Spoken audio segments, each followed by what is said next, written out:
Jacqueline Moore.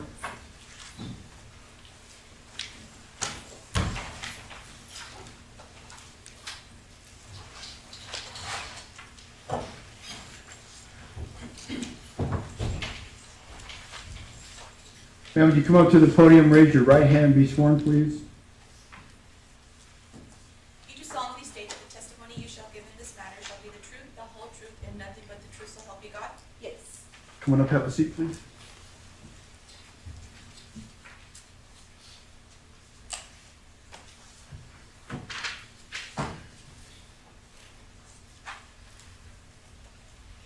All right, good afternoon, ma'am. Can you tell us your name and spell your last name for the record, please?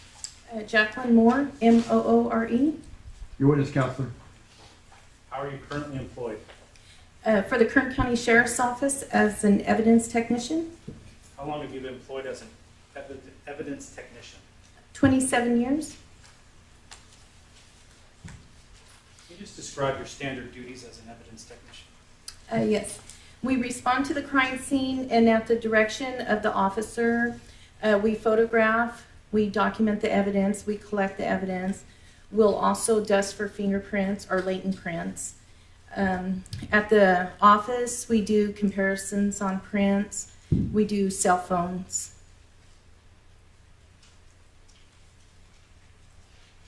August 17, 2014, did you respond to 1582 Goodrick Drive? Yes. Do you recall the approximate time you responded to that location? I refer to my notes. If that would refresh your recollection. Yes. Go ahead.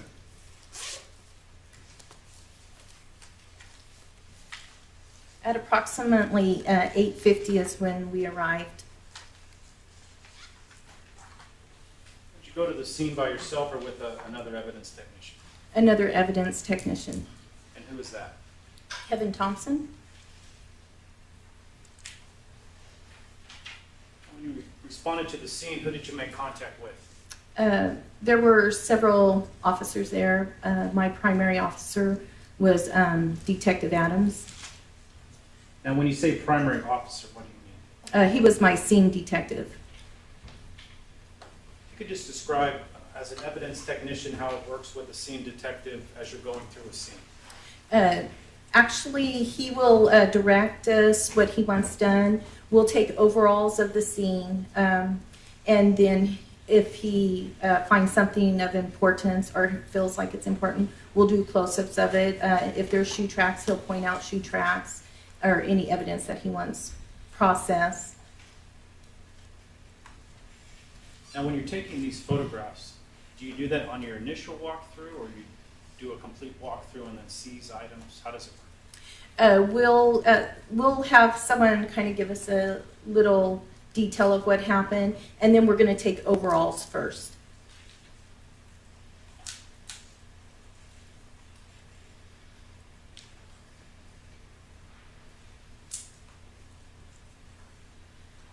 At the location 1582 Goodrick Drive, you recall taking overall photographs of the BNSF shop.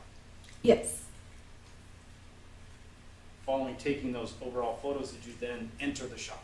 Yes. Did you go in by yourself or with your primary detective? With the primary detective and also my partner.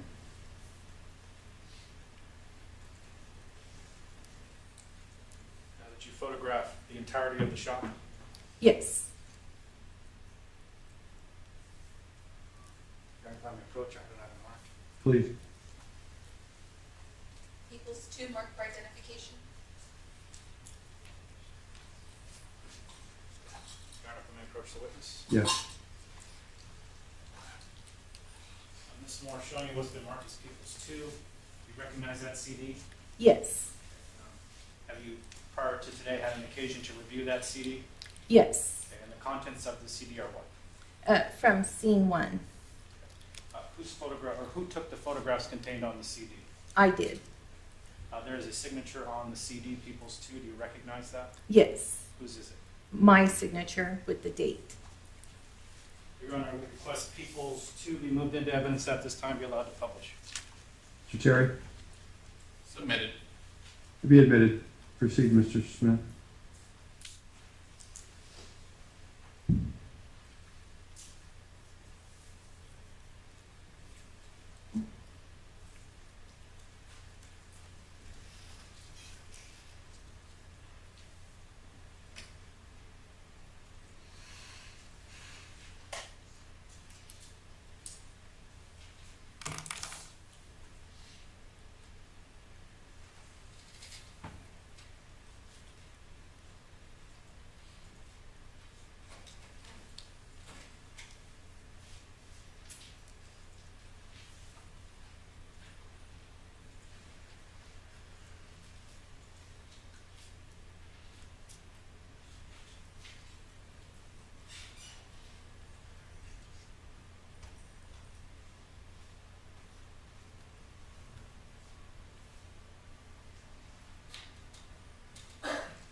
once more drawing your attention, you can see up on the upper left corner where it says JMM.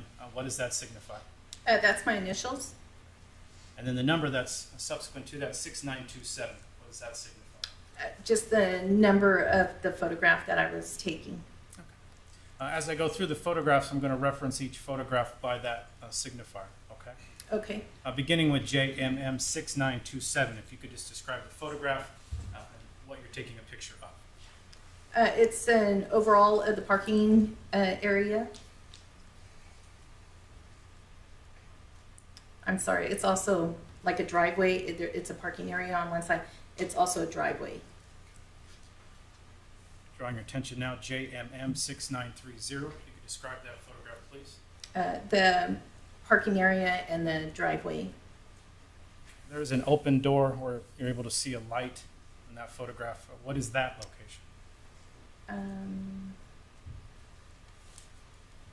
I'm not sure if that's the building, but it has the tape around it, so I believe that's the building that we entered.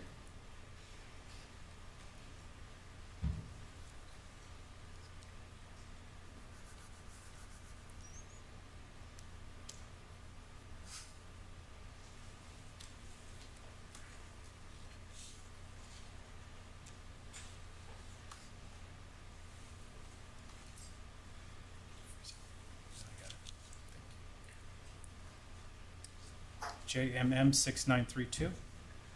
Okay, that's 60, building number 60.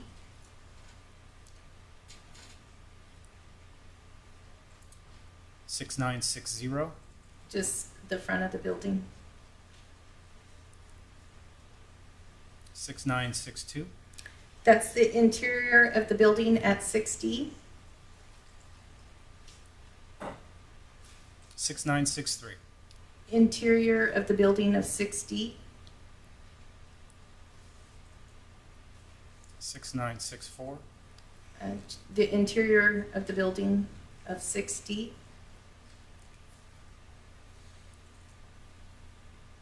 6965. The interior of the building is 60, and then that's the open door. 6966. The interior of the building in front of the BNSF truck. 6967. The interior of the building looking back towards the open door. 6968. In front of the BNSF truck. The interior of the building. Down on the ground, there's some white items. Were you able to ascertain what that is? Yes. What was it? There was a light above that had dropped down onto the ground. Did you observe any footprints or what might be a footprint through that white items that we see on 6968? I don't recall. If there was a shoe track, we would have photographed it.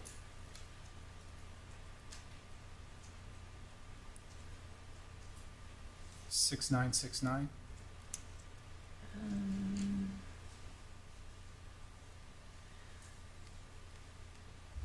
That looks like the area between, but I'm not positive. It looks like the area between the bathroom and the office. And then that would be the back door. 6970. That was the office, and that was inside on the south end of the big shop. It was actually the southeast end. 6972. The office. 6973. The office. Now, other than the cabinet here where items are strewn on the ground and the south desk of that office, were any other items askew in the room? I don't remember.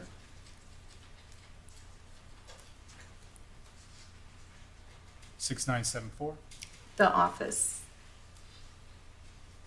Now, the items that were pulled out of the drawer, do you recall what they were? Were they primarily paper? Papers, but I don't know what kind of papers. 6977. It's hard to say from here, but from here it looks like it might be a fragment bullet. Zooming in Yeah. on 6977. Yes, a bullet.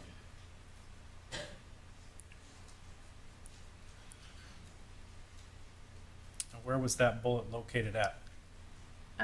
It was in the big shop, and I probably have an overall showing where it was located. 6983. That's the front of the BNSF truck, and then that's the light that had fallen down, the white mark that you see across. 7001.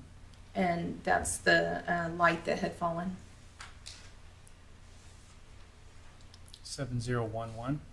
It's a cell phone. Did you seize that cell phone?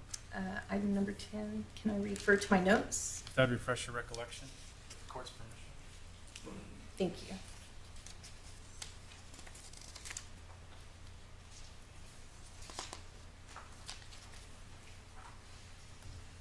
Yes.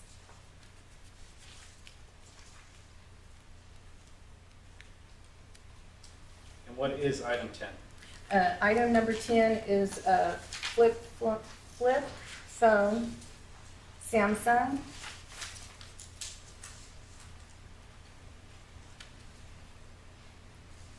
Is there any numbers that come with that flip phone? There's a need hex number, and do you want me to read that off? Yes. Okay, it's A, and then 00004403 CCF3. What is the model of that phone? The model is SCH-U660. Recall where this phone was located at? I don't remember where it was at. I think it was in the office, but I have a photograph that will show. Photo 7012. That's showing the blood, and also evidence number 8. And what is evidence number 8? The blood, and I'm not sure where it is.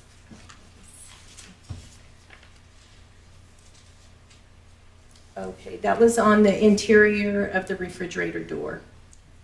Now, where was that in respect to Robert Limon's body? He was on the driver's side of the BNSF truck, and the door was open and on the driver's side of the BNSF truck. It was just closer to the front of the truck.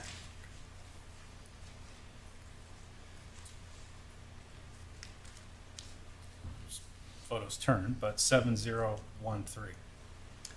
It's another photo of the interior of the refrigerator door.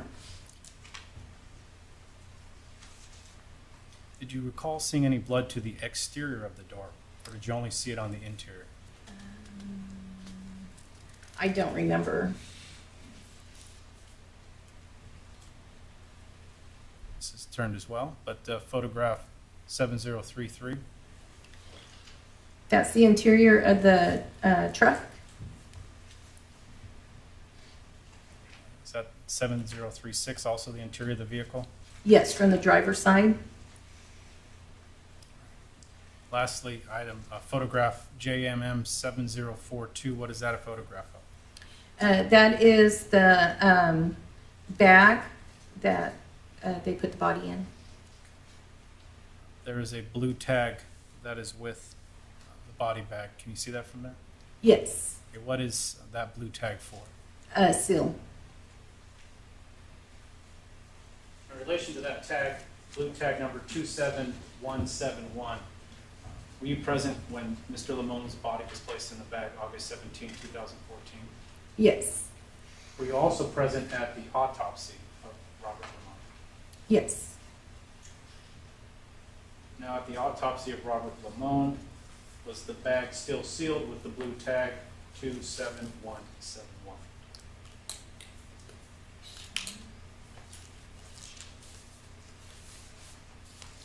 Yes.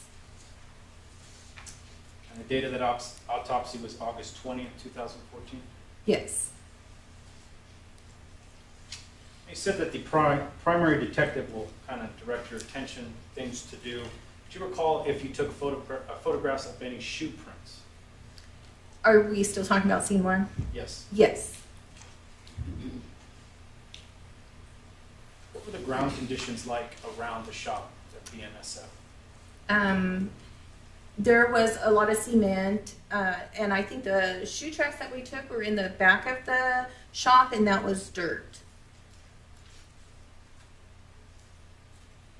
Did you attempt to get any latent prints while in the BNSF shop at scene one? Yes. Where did you do that at? We processed the 2 vehicles that were in the shop.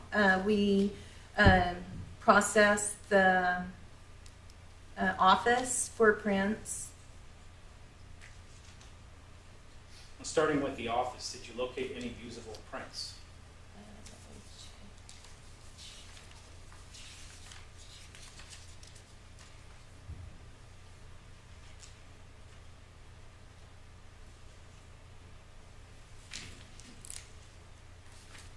No. Now, when you don't locate a usable print, what does that mean? There might be smudges, but they're insufficient for comparison. You said that you attempted to get latent prints from both vehicles that were in the shop. Yes. Starting with the Honda, were you able to get any usable prints from the Honda? Yes. Moving on to the BNSF work truck, were you able to get any usable prints from that truck? Yes. And when you do find usable prints, what do you do to kind of keep them for later comparison? What we do is we use a graphite powder and we'll dust the object, and then we lift it with lifter tape, and then we'll put it on a white card, and we write the date, and then we'll also put where we got the latent print from, and then our initials at the bottom, or our name at the bottom. Now, as part of the further investigation, did you go and get some latent prints from individuals that worked at BNSF to do the comparison? Yes. Okay, who did you get latents from?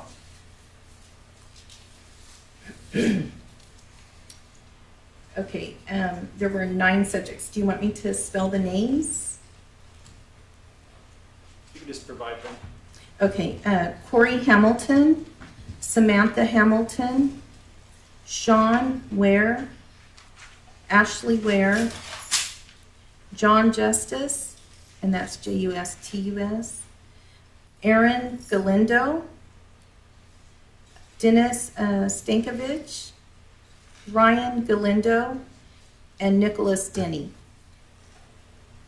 Now, these latent prints that you recovered, did you compare them to the individuals you just provided the names for? Yes.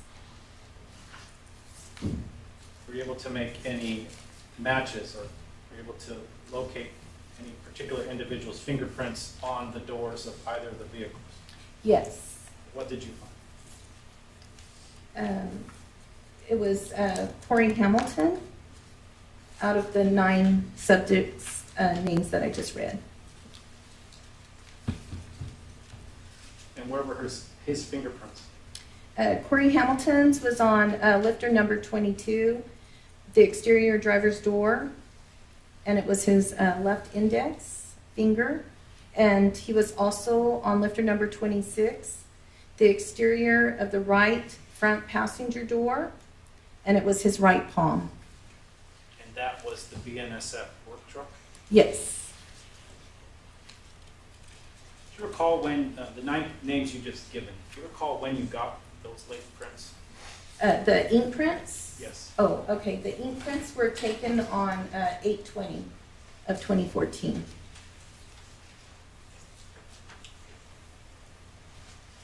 And where were you at when you got the latents? At the Tehachapi substation? So in essence, all those people showed up, rolled their fingerprints, put them into the system. Well, they're not put into the system, but they came to the office, to the substation, and we rolled their prints, and then we did a comparison. So they're just elimination prints, they don't go into a system.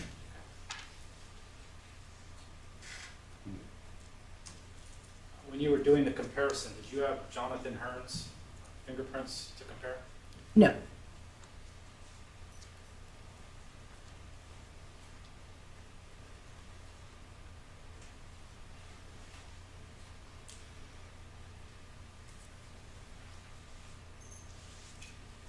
Now, were you present, or were you able at some point to roll the Laytons for Jonathan Hearn?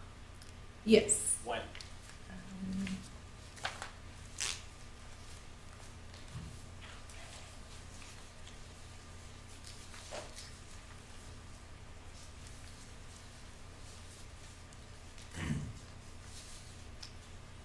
On 11/18 of 2014. On that same day, did you also fingerprint Sabrina Limon? Yes.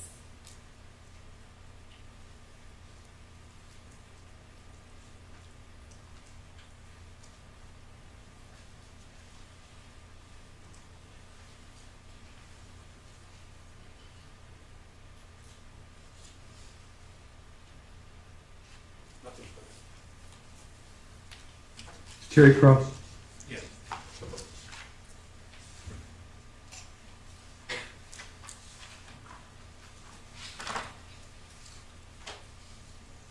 Good afternoon, Ms. Moore. Hello.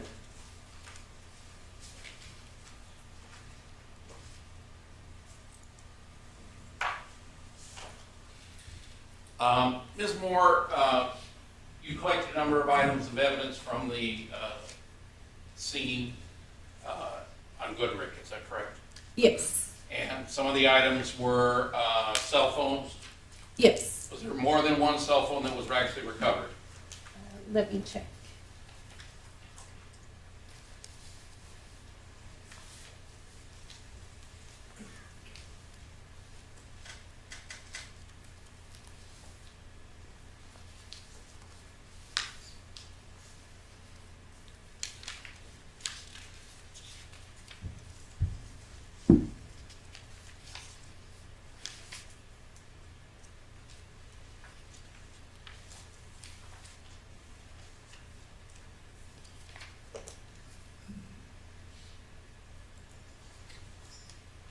Okay, number 9 was a black Motorola cell phone, and number 10, a black Samsung flip phone. Now, the black Motorola, that was a Droid Razor, is that right? I don't know. I have a model number. XT907? Yes. Okay. And did you actually do, as you mentioned, you do extractions on phones, is that right? Yes. Okay. Did you actually do an extraction from that razor, Motorola Razor, model XT907?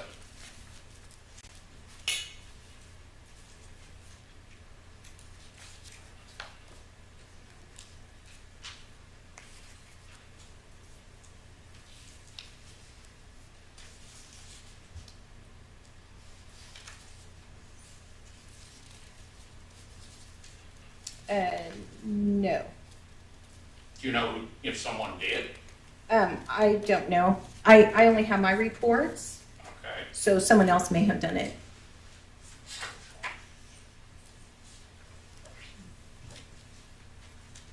Who else besides yourself was doing the extractions on the cell phones that were recovered?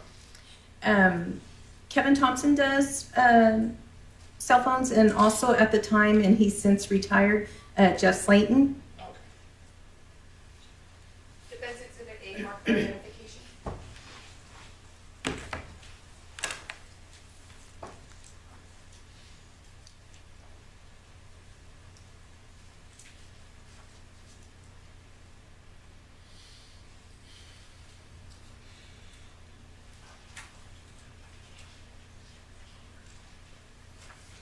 I may show you what's been marked as Defense Exhibit A.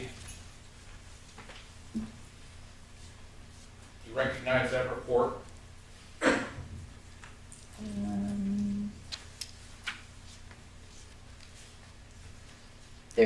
There's no name on it. Okay. Is there any way to tell who did the extraction if you didn't? There would be a service request done. But you don't recall doing the extraction on that particular cell phone, is that correct? No. All right, thank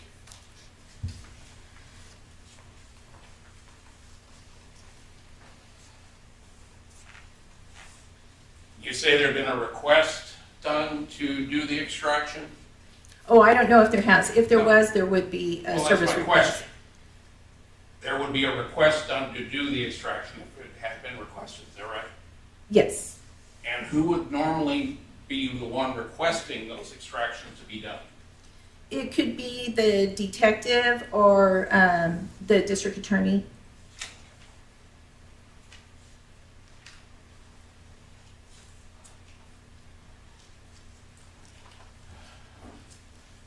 Now, you indicated that you took, you found some usable prints at the scene, is that right? Yes. Okay. And you compared those to what would be considered normally possible elimination prints, is that right? Yes. Okay, those were the initial prints you took, would that be accurate? Are we talking about the latent prints or the elimination prints? The elimination prints. We didn't take them that day. We took them, I think, 3 days later. Okay. So you gathered the prints at the scene, the latents, right? Yes. You basically use the fingerprint powder, which is usually a black powder that you use, right? Yes, graphite powder. Okay. You lift them and put them on a card, right? Yes. Then, at some point, you obtained the elimination prints from persons who may work there. Is that what you did? Yes. Okay. And then you compared the elimination prints to the latent prints. Is that right? Yes. Okay. In this case, were you able to identify the latents to any of the prints that were the elimination prints? Yes. Okay. How many of the latents that you recovered were you able to identify as being from the elimination prints? 2 prints. And how many latents totally did you obtain? Let me check.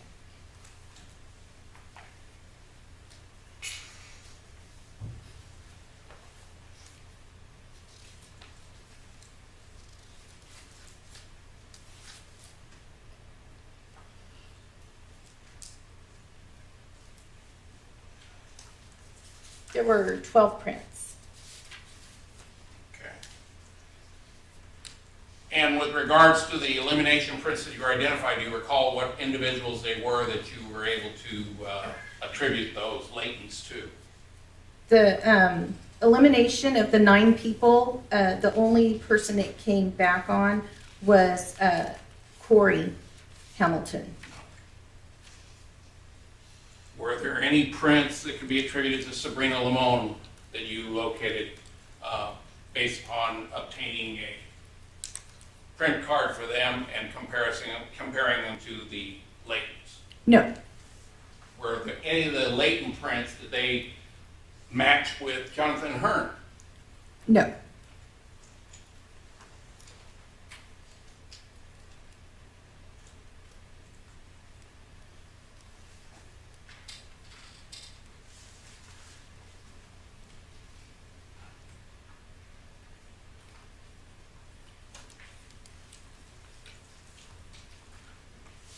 I have no further requests at this time, Your Honor. Thank you.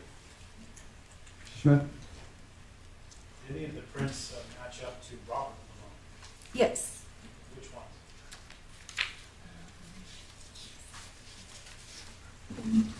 ones? Robert Limon, he was latent print number 18 on the interior driver's door by his right palm, and also latent number 21, the exterior driver's door by his left index. And then there was lifter number 27, and that was the top of the vehicle above driver's window, and that was his left middle. Nothing further. Terry, based on that question and answer, anything, sir? Nothing further, Your Honor. Step down now, thank you. Thank you.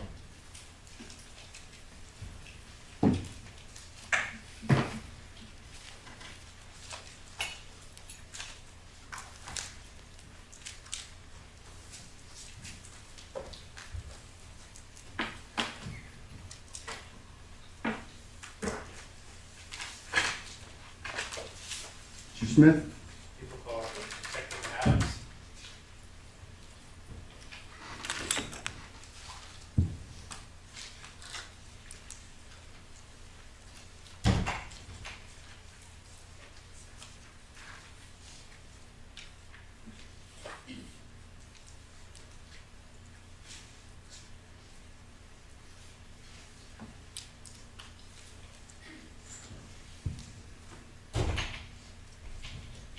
So would you step up to the podium, raise your right hand, and be sworn? You do solemnly state that the testimony you shall give in this matter shall be the truth, the whole truth, and nothing but the truth, so help you God? I do. Come on up, have a seat, please, sir.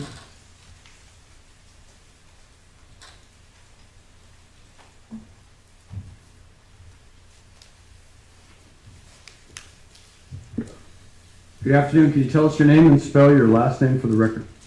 Mitchell Adams, ADAMS. Your witness, Mr. Smith. How are you currently employed? I'm a detective with the Kern County Sheriff's Office. How long have you worked for the Kern County Sheriff's Office? 20 years. You also assigned as a detective in August of 2014. Yes. Did you receive a call out on August 17, 2014, at about 7:18 in the evening? I did. Do you recall where you responded to? It was a industrial area in Tehachapi.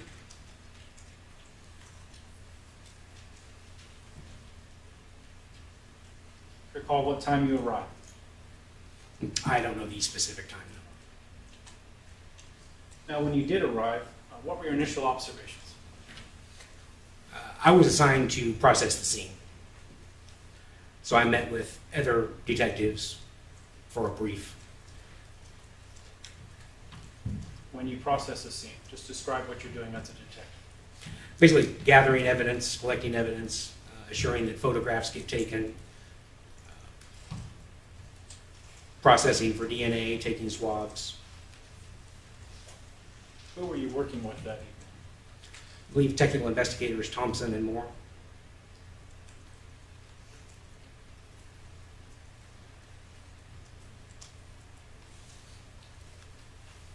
Now, when you arrived, did you observe that the area was cordoned off, the perimeter? Yes.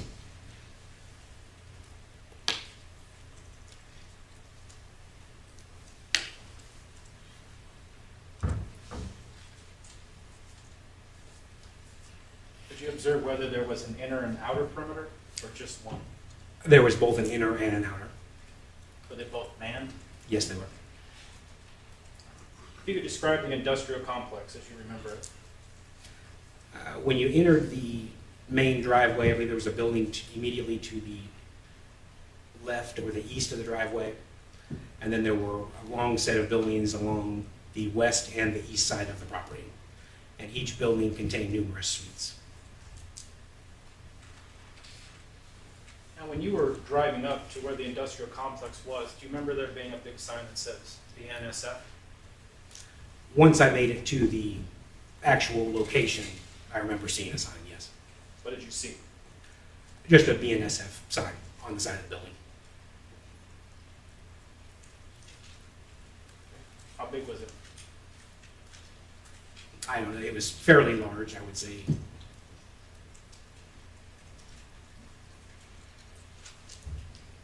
you see any other markings?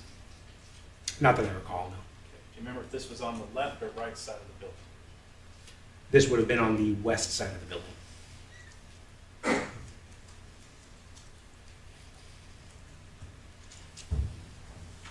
See any other markings on the building where the shop was located? None that I recall. Did you receive a briefing Yes. from whom? I believe it was Senior Deputy Myer.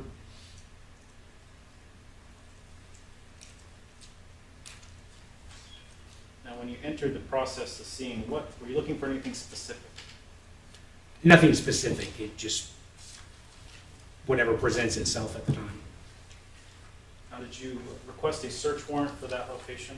Yes. Do you recall who you requested author a search warrant? Detective Kimmel.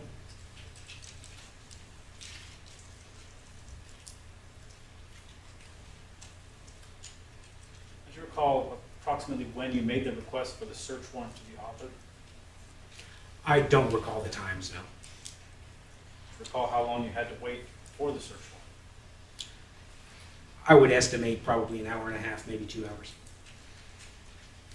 Now, after you received word the search warrant had been authored and signed, what did you do? At that time, we actually entered the suite, When you say we, what are we talking about? myself and the technical investigators.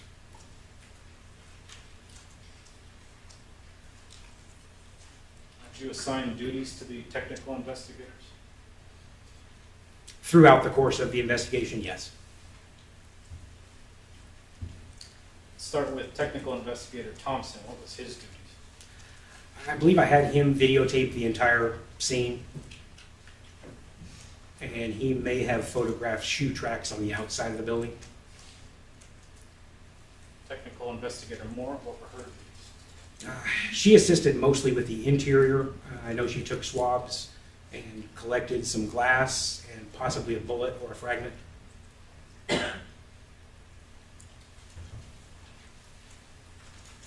Let's start with the exterior of the building. What did you see that you found to be significant that you directed the technical investigators to? On the back side of the building, I know we located at least one shoe track.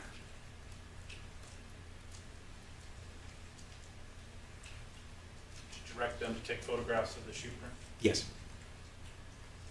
On the exterior of the building, did you locate anything else?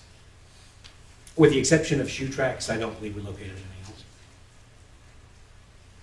What were the dirt conditions like? Were they hard pan? Was it sandy? Most of it was very hard packed.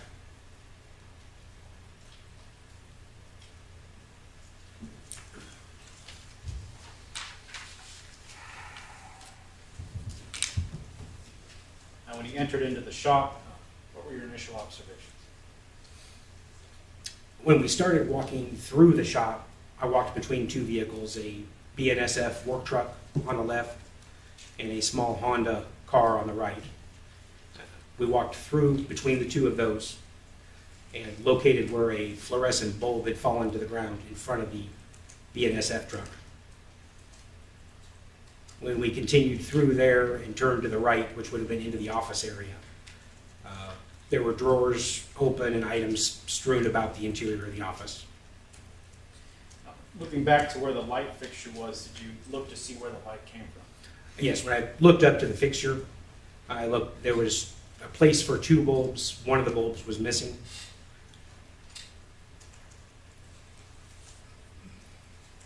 you see any damage to the light fixture? It looked like there was some kind of a small minor damage to the interior of the light fixture.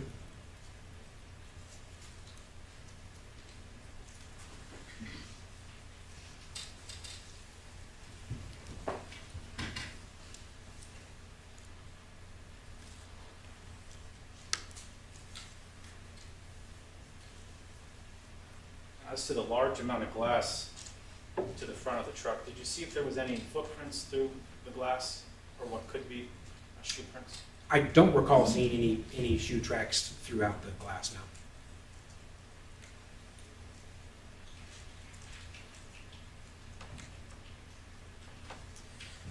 You said after you went through that area, you went to the office. Yes. You could describe again your observations there. There were two desks on the west wall in the office, and there were numerous items that I assume were from the desks strewn about the interior of the office. Did you look to see what type of items were strewn about the office? I believe it was mostly file folders and several binders. Now, as a detective, what did you think when you looked to see a bunch of file folders and binders strewn about an office? The way that the binders and the paperwork presented that day, it struck me as odd, the placement of things, the amount of things. I immediately started thinking that it was possibly a staged scene. Why did you think that? In numerous investigations that I've conducted with burglaries, robberies, and such, I've never seen items placed as those were, and the amount of items. Now, this impression that you had, did you talk about that with other detectives on scene? I did. Do you recall who you spoke with about that impression that you just testified about? I would assume it would have been Detective Kimmel. Do you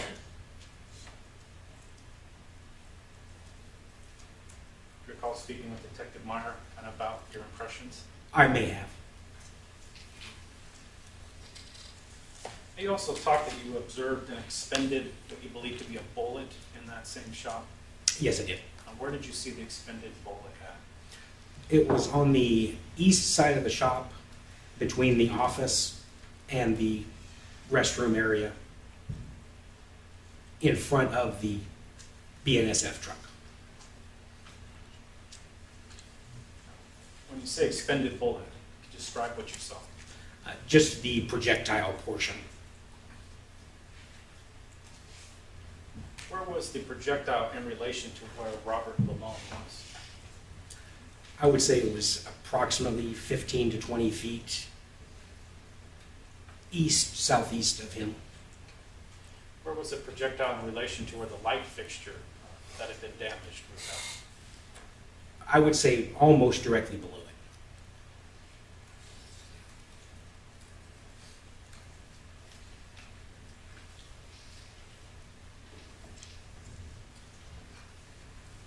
Now, did you then go towards the area of the BNSF work truck within the shop? Yes. Can you describe your observations at that location? We walked the same way back between the two vehicles towards the western portion of the shop, turned north around the backside of the BNSF truck, and started walking along the driver's side of the truck when we located deceased male body.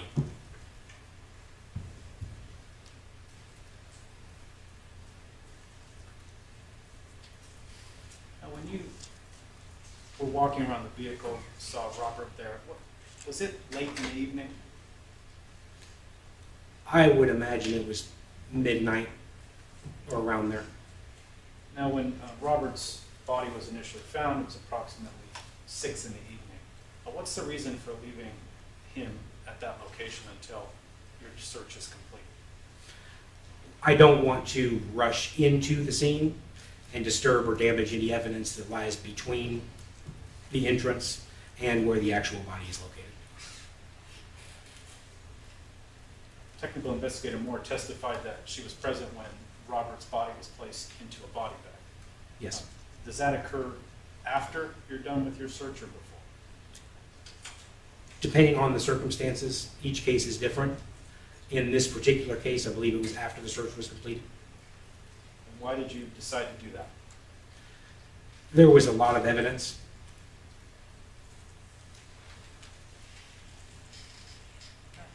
Going back to where you saw Robert Limon lying on the ground, what were your observations about him, the refrigerator, and the items around him? He was laying face up between the truck and the small refrigerator.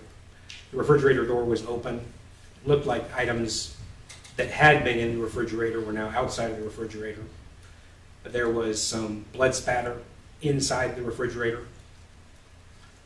And he had his left arm across his chest and his right arm out to the side at about a 45-degree angle towards his head. Now, as Robert lay there, did you sense anything significant in how he was positioned? Nothing, no. Okay, what about the beverages that were near him on the ground? Other than they appeared to come out of the refrigerator, no. What about the blood? The blood was around his body, coagulated. What about the blood you observed on the refrigerator? Small amount of spatter. Now, the blood that was on the refrigerator, was it at the top of the door or the bottom of the door? As I recall, it was in the bottom right portion. Is that significant to you at all? It can tend to give a direction from which way the blood came. What information did you, being a detective, kind of get from what you saw with the blood at the bottom of the refrigerator? from its position would be that the refrigerator door was open at the time of the injury.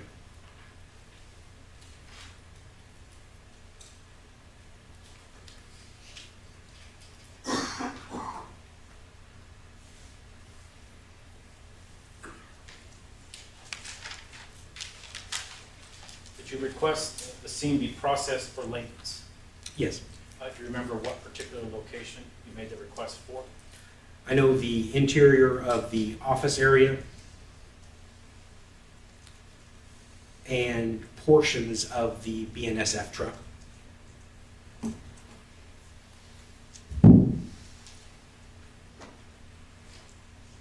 I believe the door handles and the push buttons for the roll-up doors were also processed.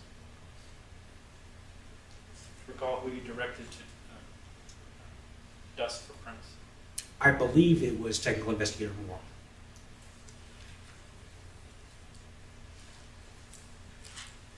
What items of evidence were seized from near Robert Limon's body?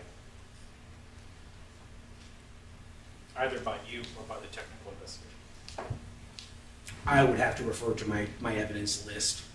Do you have that with you? I do. If you could read that and refresh your recollection with the court's permission. Go ahead. Thank you.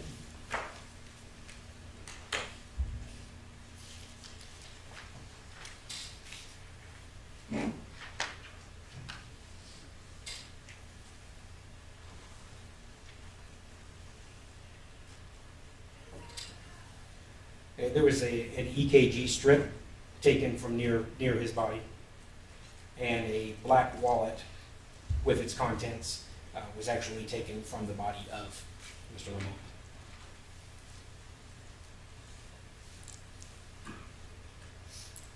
Again, being a detective, the fact that the wallet was not taken from the decedent, is that significant to you? It was. How so? It basically tells us that this was probably not a robbery.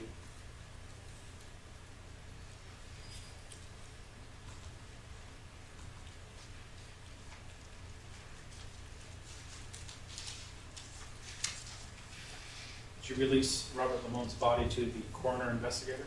Yes. Now, when Robert was being placed into the body bag, did you see the process or did you observe what they were doing? Yes. Okay, what did you see? They placed evidence preservation bags on his hands, placed him into the body remains bag, and sealed it with a locking tag. What's the purpose of the preservation bags? To preserve any evidence that may be on the hands, under the fingernails, etc.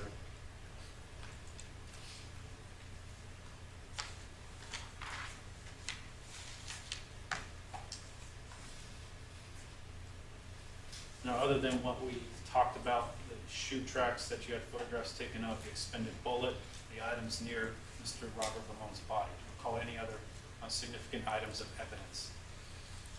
There were swabs taken of the buttons on the roll-up door, of the doorknobs.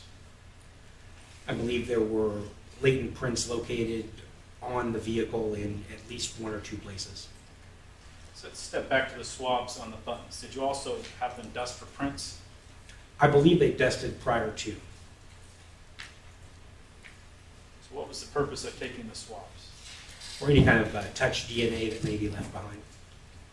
Did you direct any other swabs be taken for touch DNA? That I recall offhand, I believe the refrigerator blood we swabbed, and there was also a red stain in front of the BNSF truck that I requested be swabbed. And that red stain, why did you request that be swabbed? At that time, I did not know what it was.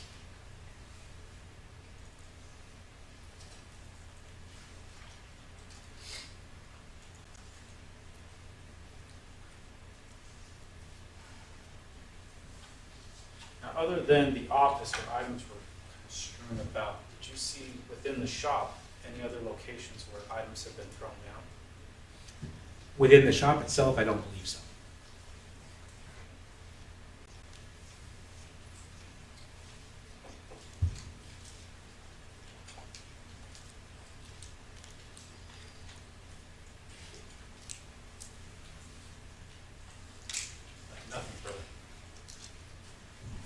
Mr. Terry, cross, Yeah. please.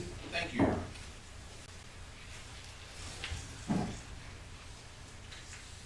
Good afternoon, Detective Adams. Good afternoon. Detective Adams, now you mentioned with regards to your observations as you entered, that you noticed that the fluorescent light bulb had been broken, I believe you indicated. Is that right? Correct. And that was to the front of the truck that was parked inside the warehouse. Is that right? Yes. Okay. And then, based on my wonderful experience with fluorescent bulbs, it tends to leave a lot of white powder on the floor. Is that right? Yes. When it breaks? Correct. Yeah. I was told once that stuff's poison, so I'm always careful of that. Now, with regards to that, you said you saw no indication of any footprints. Is that right? I don't recall seeing any footprints in that area. And certainly, if you had, you would have photographed them, would you not? Absolutely. Okay. And you indicated that there appeared to be some type of damage to the light fixture. Is that right? Yes. Did you actually get a ladder and examine it, or have that photographed up close? I believe it was photographed, but the ladder, we did not have one at the time. Okay. So you had to photograph it from the floor? Correct. If we photographed it, it would have been from the floor. And if I remember correctly, I think somebody said that the ceiling height in that building is about 18 feet high. Is that right? I would agree with that, yes. Okay. And the fixtures were hanging somewhat down from the ceiling? Correct. Okay. So they're probably somewhere around the range of about 15 feet or more from the floor of the building, right? That would be fair to say, yeah. Now, you indicated there were some footprints to the rear of the building or to the east side of the building. Is that right? Correct. Okay. And that was in the hard pan dirt. Is that right? It would have been in the more softer dirt. Okay. But you said that earlier you testified that the dirt was somewhat hard packed. The majority of it was. Okay. What's behind that building? I gotta ask. Behind the building is a field, I believe, that goes all the way to Highway 58. Okay. With, I think there's a dirt road type of thing that leads into the complex from that direction also, right? Quite possibly, yes. Do you recall? I don't recall, no. Okay.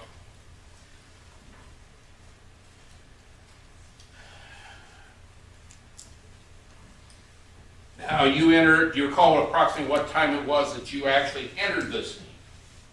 I don't recall the exact time, no. Well, there's a log that's maintained by the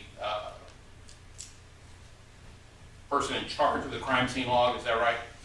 That indicates the time that you entered the scene and left the scene, not specific detail.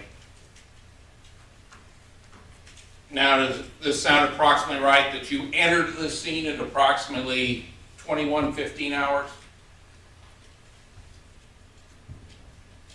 I believe it was probably later than that, but I couldn't swear to that.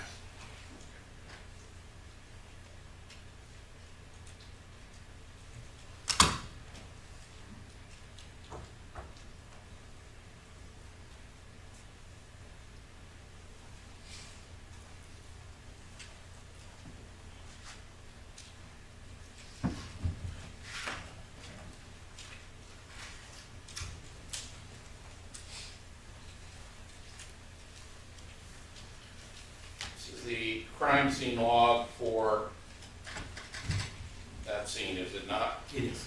And that was prepared by the Deputy Myer, is that right?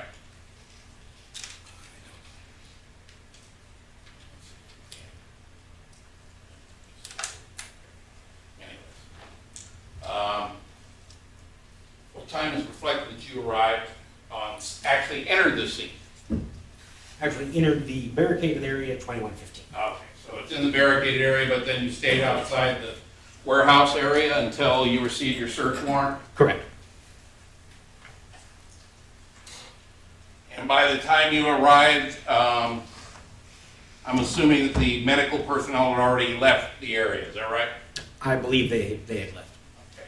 Had the coroner's office arrived to remove Mr. Limon's body at that point? I don't believe they arrived until an hour or so after we did. Okay. So, by the time you had arrived, you already had the person, the first person who was in the building, which was the person who found Mr. Limon, right? Yeah, I believe he was still on scene. Okay. And then you also had the deputies who arrived and also located him, is that right? Yes. And then by the time you arrived, the medical personnel's already also been into the scene, is that right? Yes.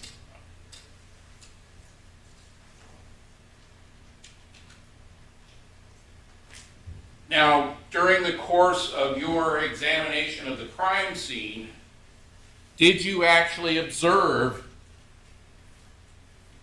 anywhere on the walls, the ceiling, what appeared to be a bullet strike? Yes, I did. Okay, where was that located?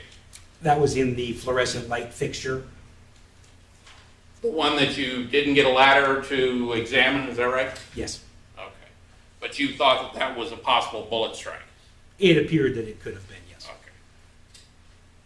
Did you actually get someone to examine it to make sure that it was in fact a bullet strike? No. Okay. And you found you indicated a bullet fragment on the floor, is that right? Correct. Now, when we're talking a bullet fragment, how much of the actual projectile are we talking about? I believe the one located there was the majority of the projectile. Okay. Well, was it a copper jacketed slug? Was it just a lead slug? Was it a steel slug? Without seeing the photographs that were taken, I couldn't guess. Okay. Well, you examined the crime scene, right? Correct. And you were the one who was directing the technical investigators to process the scene, is that right? Yes. Okay. And that would have been, on the interior, that would have been T.I. Moore, is that right? Yes.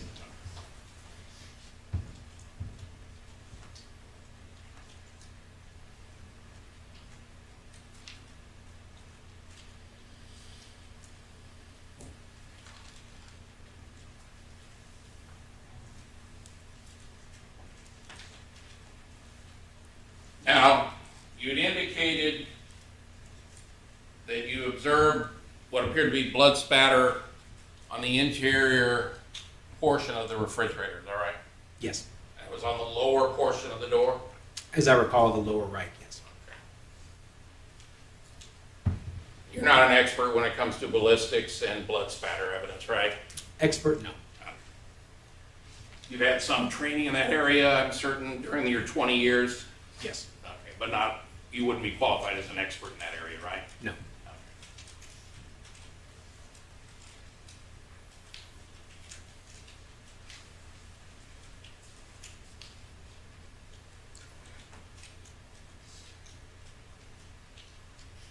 Now, you also instructed T.I. Moore on the interior of the building to take swabs from certain locations for possible DNA comparison, is that right? Yes. Do you recall what locations it was that you instructed her to swab? I recall taking the swabs of the red stain in front of the truck, the blood on the refrigerator, the knobs and the push button for the doors leading to the outside. Yes. Okay.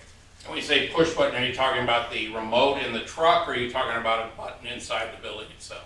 The remote garage door that lifts up, there's a wall-mounted switch with, I believe it was 3 switches contained there. Okay. We're not talking about a remote control inside the pickup, or we're talking about one mounted on the wall, is that right? Correct. Okay.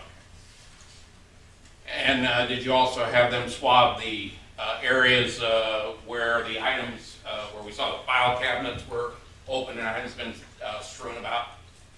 I don't believe those were swabbed. I know they were dusted for fingerprints. But no DNA was taken from those locations? I don't believe so.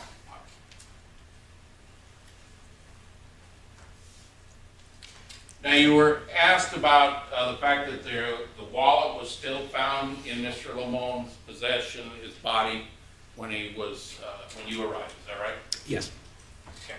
How much money was in the wallet? Offhand, I could not say. You know, if there was even any? I don't know. Well, you said that normally people who are committing robberies will take the wallet, or sometimes just take the contents, right? Yes.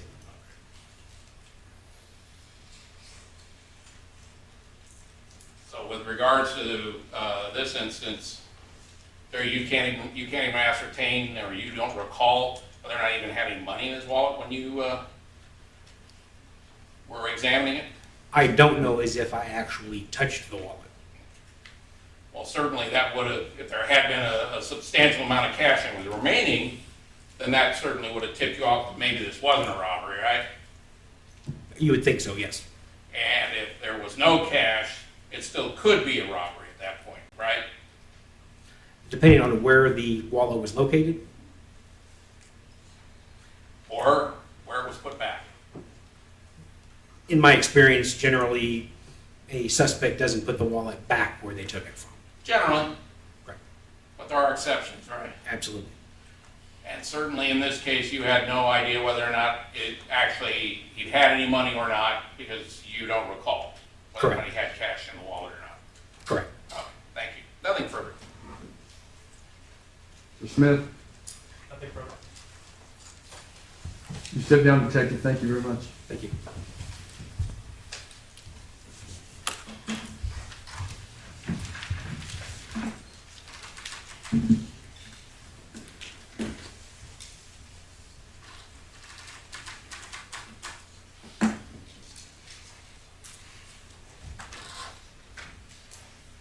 Mr. Smith, Technical Investigator Thompson.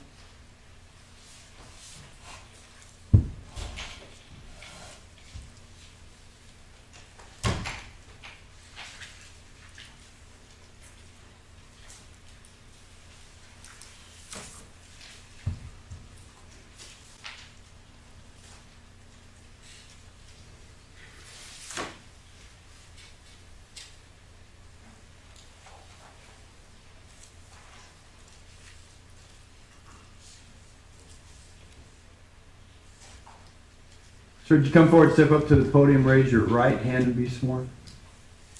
You do solemnly state that the testimony you shall give in this matter shall be the truth, the whole truth, and nothing but the truth, so help you God? I do. Come on up, have a seat, please.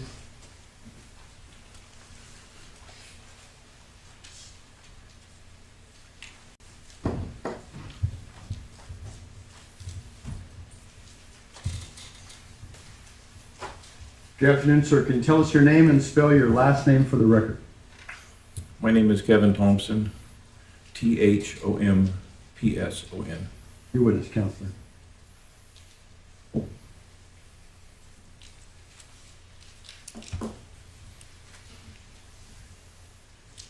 How are you currently employed? I work for the Kern County Sheriff's Office. What's your current assignment? I'm an evidence technician assigned to technical investigations. How long have you been an evidence technician? 20 years. August 17, 2014, did you arrive at 1582 Goodrich Drive? May I refer to my notes? That refresh your recollection with the court's permission? Go ahead.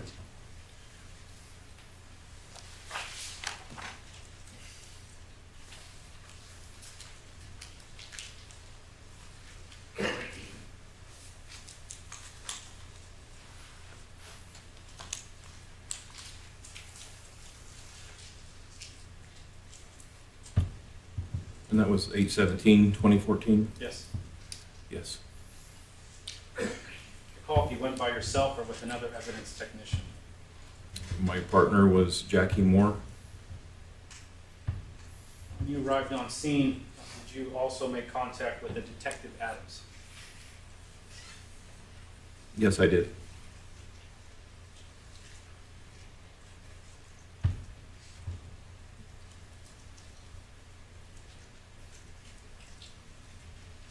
In the subsequent days following arriving on 8/17/2014, did you also get tasked with locating any available surveillance footage on Goodrick Drive? I did. Who tasked you with going to the businesses to see if you could locate surveillance footage? Detective Myer?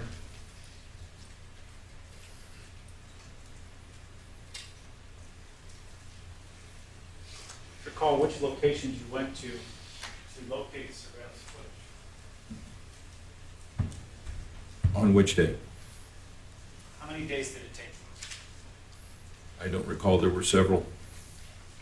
Well, let's start with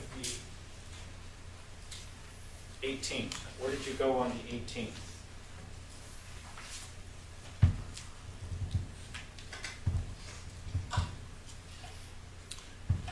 I was at 1582 Goodrick. Karen, if I may approach, have an item marked. Yes.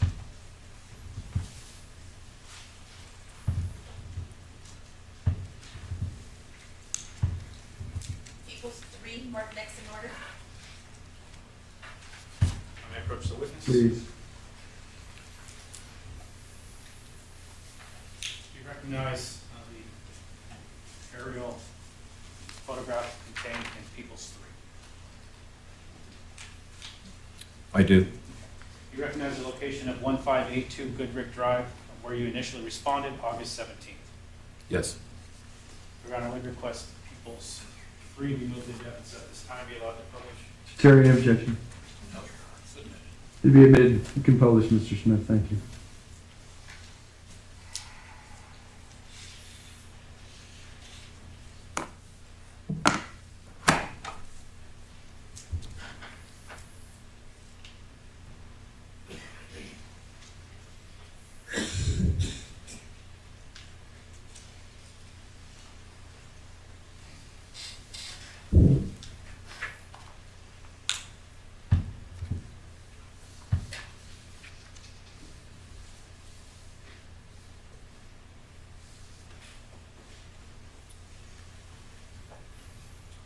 You stated on the 18th, you went to 1582 Goodrick Drive, or just drawn a circle, is that correct? Yes. Where were you able to locate surveillance footage? Which cameras, if you recall?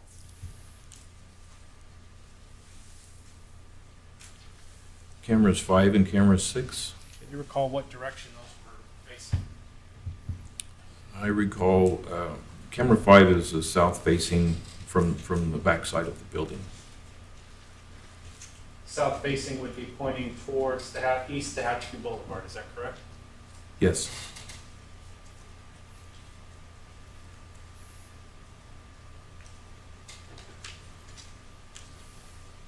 Now, on August 19th, where did you respond to get additional surveillance video?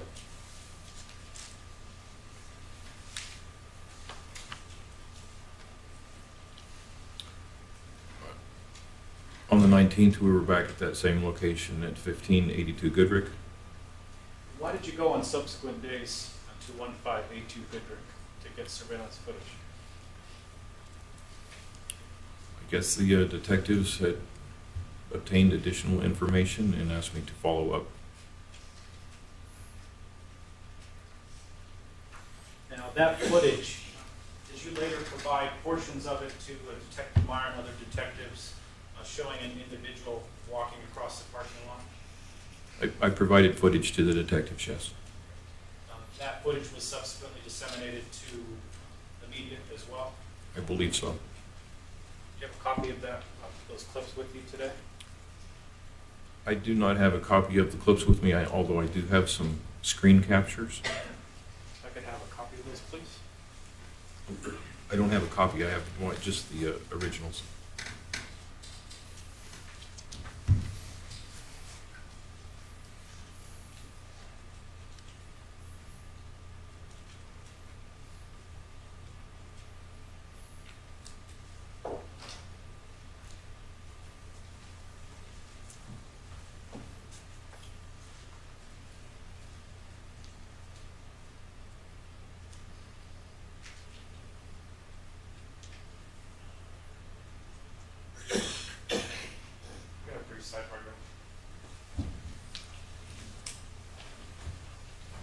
1 second, ladies and gentlemen.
Record reflect, I did have the opportunity to speak to council at sidebar.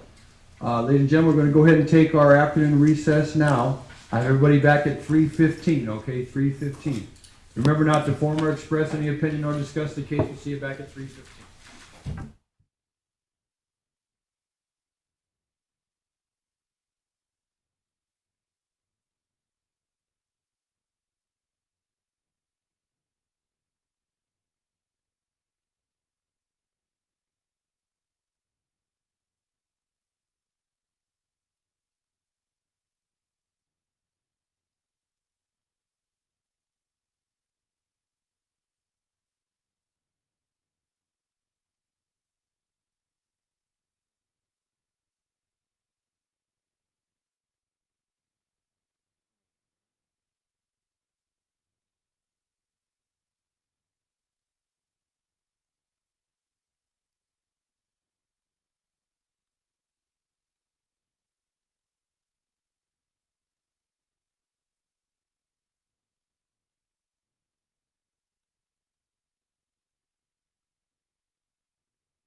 case is back in session. All right, we'll go back on the record in People versus Limon. She's present in court with her attorney and the people are represented. You have technical investigator Thompson still on the stand under oath, subject to direct by Mr. Smith and all 12 plus 2 in the box. Mr. Smith, whenever you're ready, I may approach, have an item marked. please.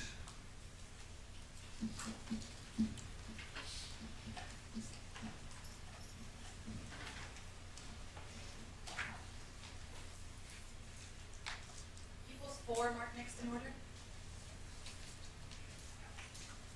Technical investigator Thompson, showing you People's 4 from where I'm standing. During the break, were you able to review some of the footage on People's 4? Yes. Did you recognize the footage of camera 5 from 1582 Goodrick Road or Goodrick Drive? Yes. The same footage that you seized on August 18th, August 19th. Yes. Your Honor, I would request to play People's 4 at this time and be allowed to publish. Mr. Cherry, any objection to playing it now but not moving into the evidence just yet? No objection, Your Honor. Very well. Proceed, Mr. Smith.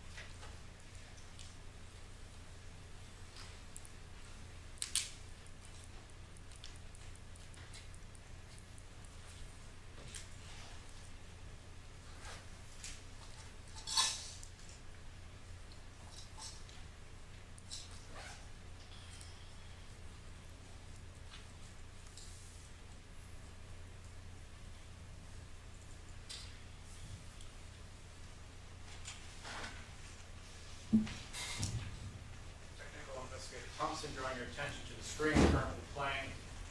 August 17, 2014, it shows 6 p.m.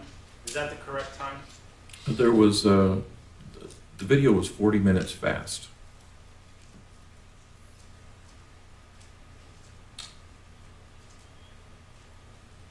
And what, based on the item that you brought with you today, which are screen captures, what times or clips did you note the times for? There's a subject that first enters at 060105.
And the next time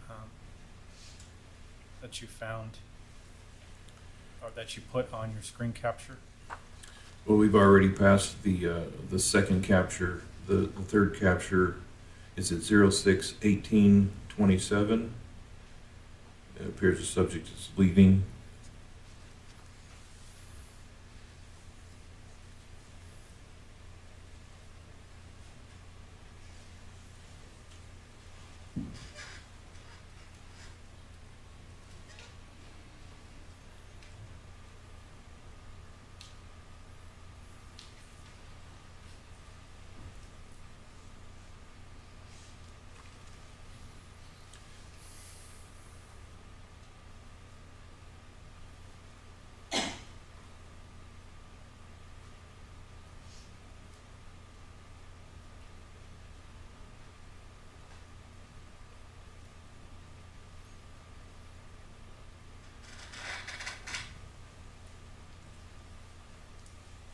And the third time frame? The next one is going to be at 06/18/50.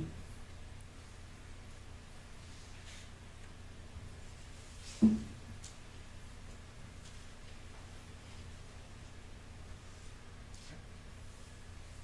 the final time frame?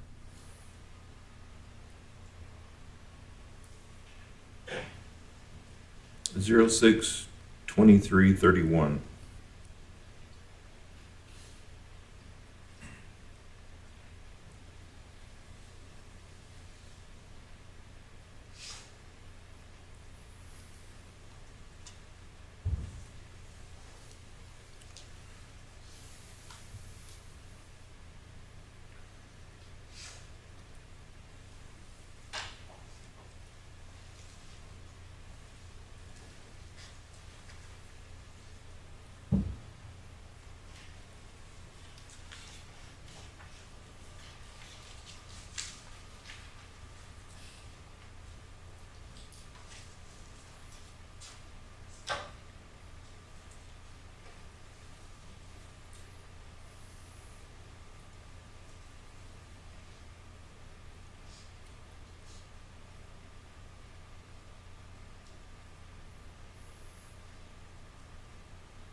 Well, Investigator Thompson, just for a point of reference, which direction is the camera facing?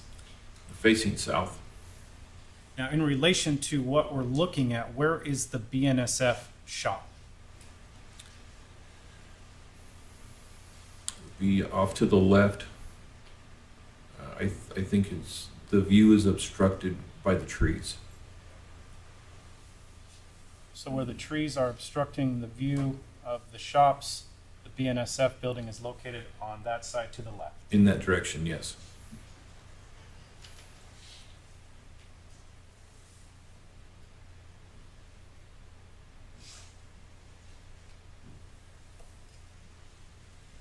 Now, in the industrial park that we just saw, was there any other cameras that you were able to get surveillance footage from? There was one at the entrance. But as it relates to the buildings we just saw, there was no other cameras? No.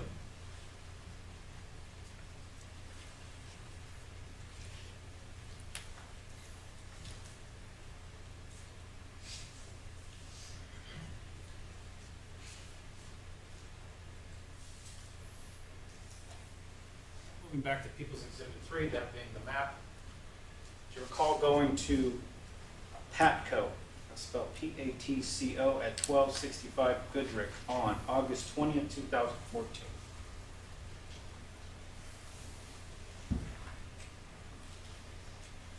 Yes. Fair enough, if I may approach? Yes. Photographs more.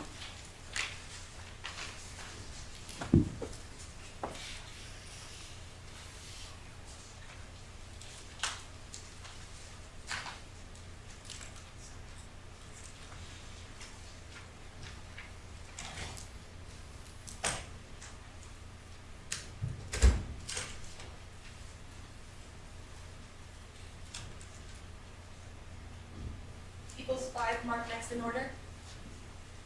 Let me approach the witness. Please. Showing you People's 5, if you could review these 2 photographs, please.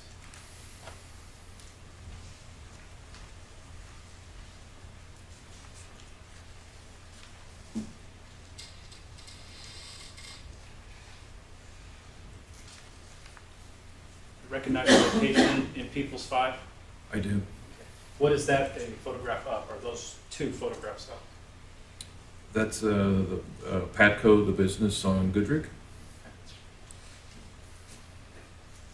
On the surveillance footage on, or at Patco, did it face Goodrich Drive? The cameras did, yes. Were you able to download surveillance footage about the time frame of the murder on August 17, 2014 from Patco? I was. Sims facts, not evidence. Oh, Now, the surveillance footage that you downloaded, what did you do with it? I transferred the video to a DVD and it was booked in our property room. Now, there's some other businesses on Goodrich Drive that you're able to see on People's Exhibit 3. One is listed as Ben's Propane. Did you also download surveillance footage from that location as well? I did. Something called Chem Tool, spelled C-H-E-M, Tool, T-O-O-L. You're able to download footage from that location. I don't know it by that name. Do you have an address for? Also, Anastase Products at 1340 Goodrich. Yes.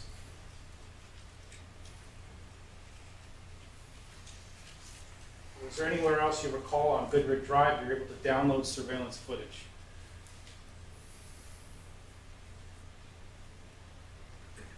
No, I don't recall. Did you also attempt to download surveillance footage from August 17, 2014 from East Tehachapi Boulevard?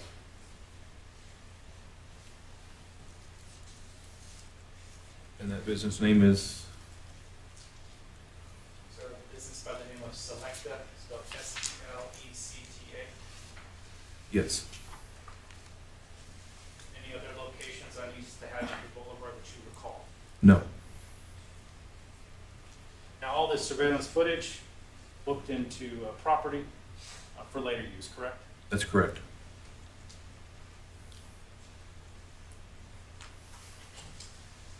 Nothing further. Mr. Terry? Yes, thank you. Good afternoon, Mr. Thompson. Good afternoon. Excuse me a moment. I go blind otherwise. There we go.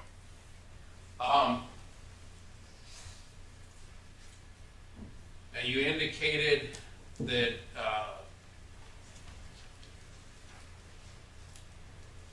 you obtained this surveillance video that, we were shown earlier, is that right?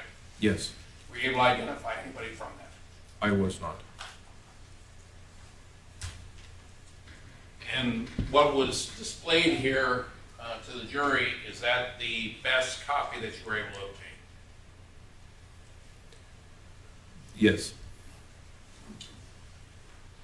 And you had also indicated that the video appeared to be approximately 40 minutes faster than the time was when you seized it, is that right? that's correct. The timestamp on the recording device indicated that it was 40 minutes fast. And when you're talking about that, you're talking about what was actually displayed on the screen, is that right? Yes, Okay, so you looked at your watch and compared your time to what was on the screen itself when you were viewing it earlier and saw that it was 40 minutes faster? yes, yes, Okay.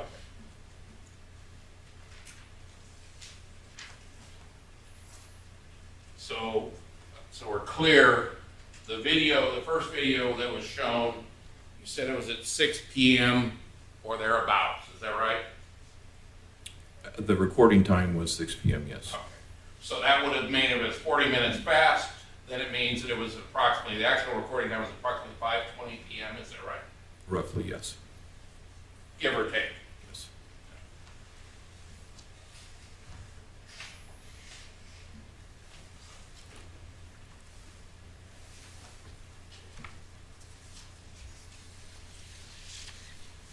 With regards to your work in this case, beyond gathering surveillance video and processing the scene, you were involved in that also? Yes, Okay. When you arrived on August August 17th, is that right? That's correct. Okay. And did you do any type of downloads of phones that were recovered at the scene? I don't recall doing any phones. Okay. You weren't involved in that at all? I don't recall working on any phones. Okay.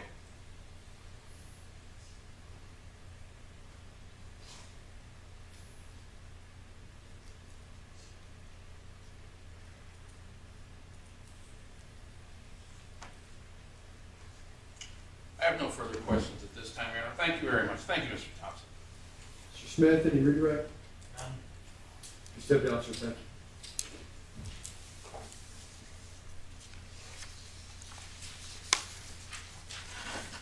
Counsel, does he have anything of yours up here? Yes, I believe he has people's file, and I would request that he move to that.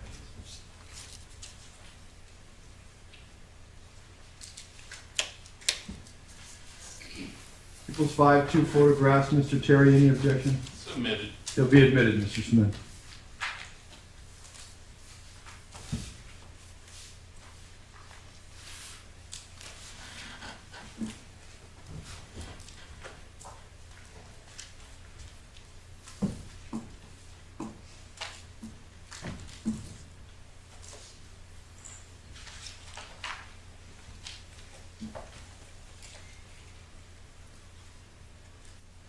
Mr. Smith. We'll call Detective Myer. Sir, to come forward, raise your right hand and be sworn. You do solemnly state that the testimony you shall give in this matter shall be the truth, the whole truth, and nothing but the truth, so help you God? Yes, ma'am. Come on up, have a seat, please, sir.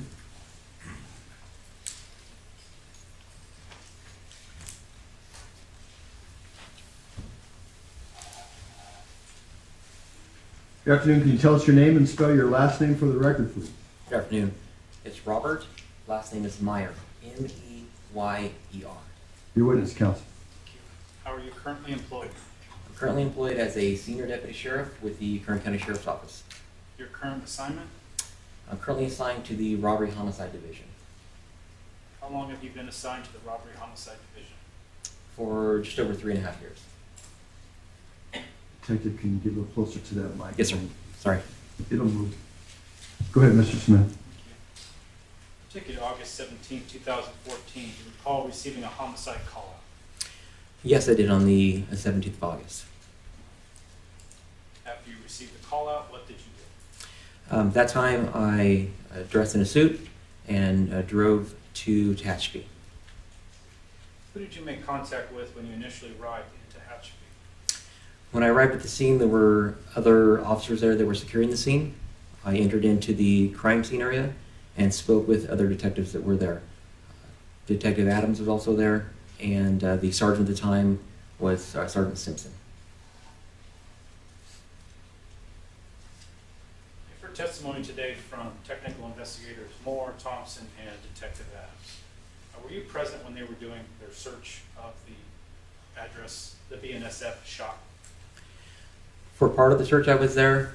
There was also some other witnesses or friends of Rob Limon, and I was speaking to them while most of the search was going on. Now, when you entered into the BNSF shop, what were your initial impressions?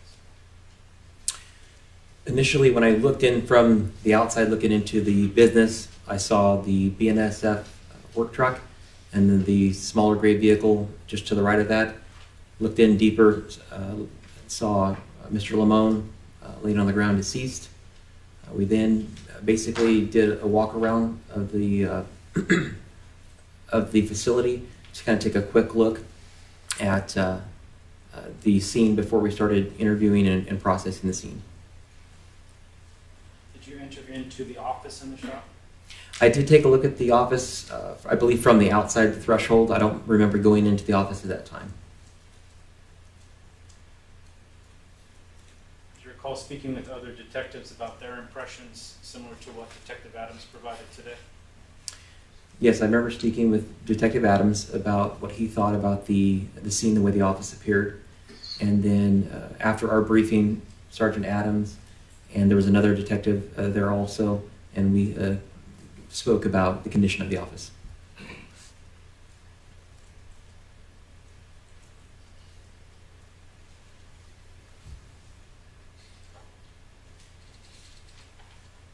Based on that information, what were the first steps in your investigation?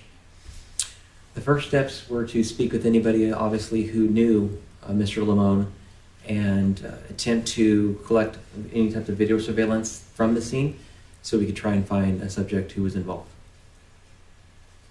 Your testimony now, just now from Technical Investigator Thompson, did you review the video that he seized and booked from Patco? Yes, I did review that video. What, if anything, did you do with the video? While watching the video, I noticed that there were multiple vehicles driving eastbound and westbound on a Goodrick Road, which is an east and westbound road. In viewing the video, I took specific screen captures from the video of items I felt were important. Your Honor, if I may approach, have an item marked. Yes.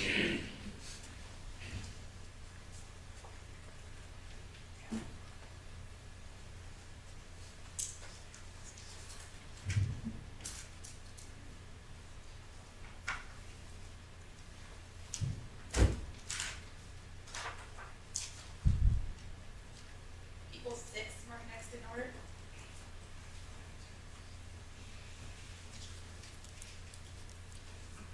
If I may approach the witness. Please. Mr. Chair, have you seen those? Yes. All right, go ahead. Showing you people 6, if you could review the pattern of photographs, please.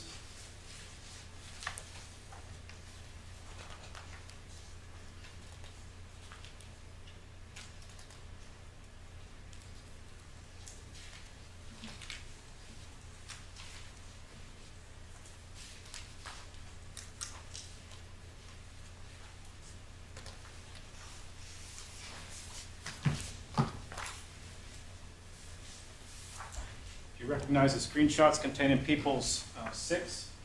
Yes, those are the screenshots that I took from the video from Patco.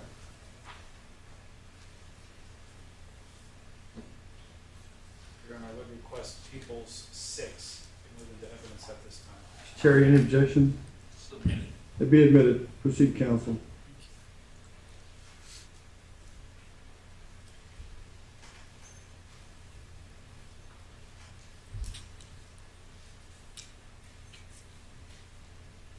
Detective Myer, can you see people straight from where you're at? Yes, sir. Where's Patco? Patco is located approximately, I would say probably 200 yards to the west of the address on Goodrick. Can't see the exact words from here, but I would say probably I believe it's going to be the area where the lighter parcel is. Just below that, there's some paved area, and I believe that's going to be the business there. Yes, Location I just circled. yes, sir. Now, showing you now People's Exhibit 6.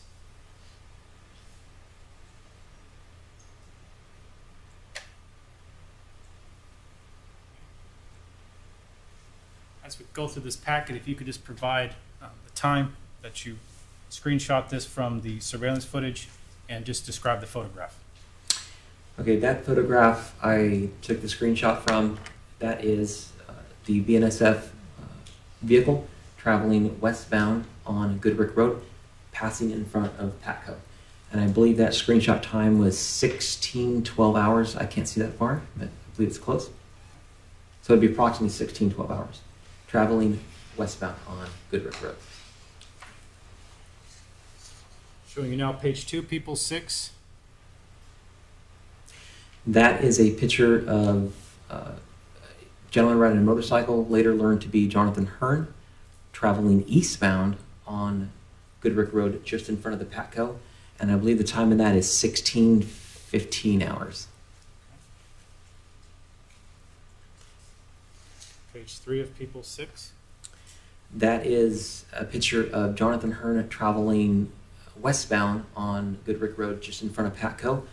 And I think it's 17 hours, which had been 4:17, I believe. Is that correct? Yes. Page 4 of People 6.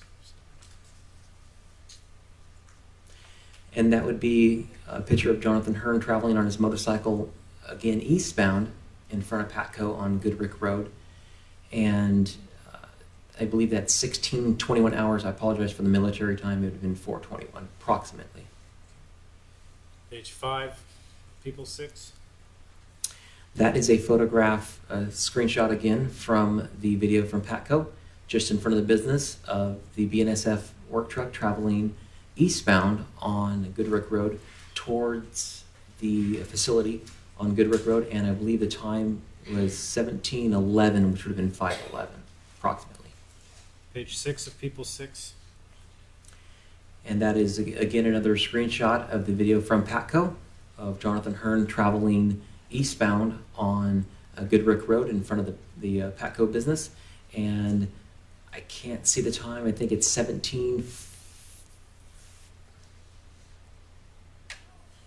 approximately 17:48, which would have been approximately 5:48. Page 7 of people's. This is another screenshot from the video from Patco of a BNSF work truck traveling eastbound on Goodrick Road towards the facility.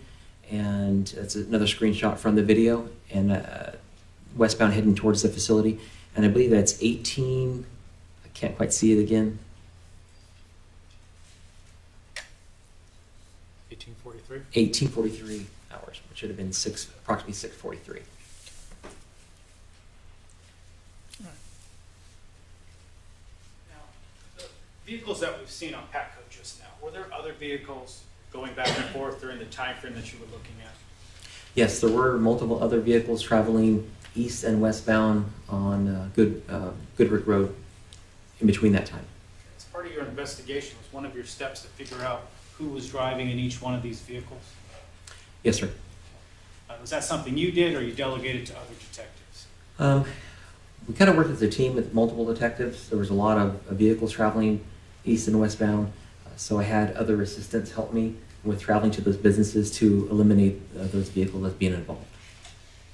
Now, all the vehicles that you saw in the Patco surveillance footage, were you able to figure out who was in the vehicles? We did, except for one that was a red compact vehicle.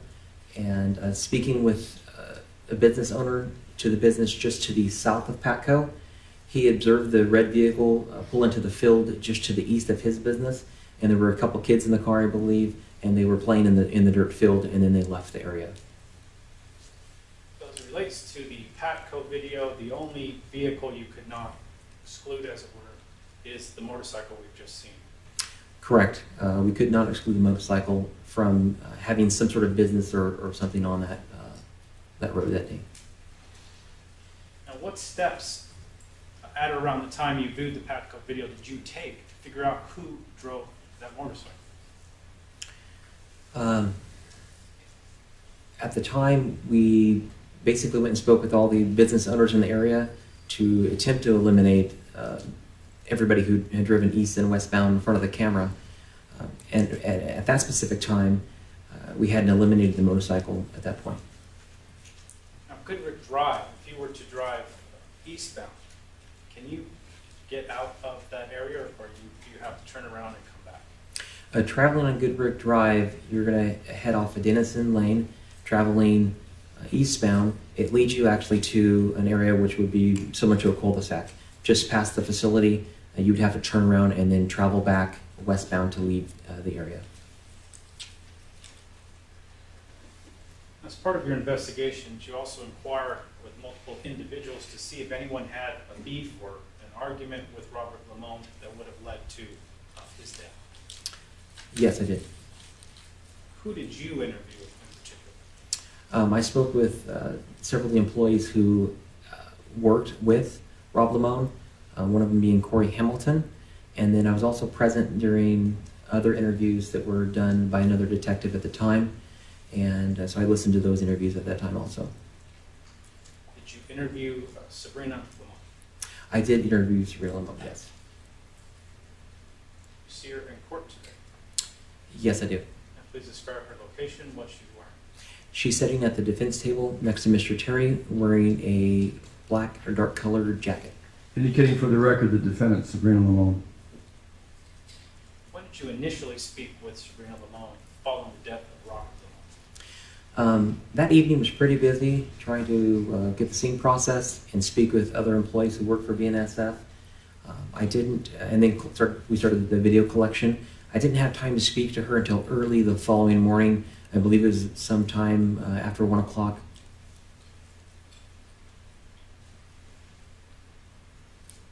Now, the interview that you've just spoken of, did you record that interview? Yes, I did. I recorded it with my department-issued digital recorder. Did you do the interview in person or over the phone? At that time, I was still at the scene in Tashby, so I made a phone call to Ms. Limon.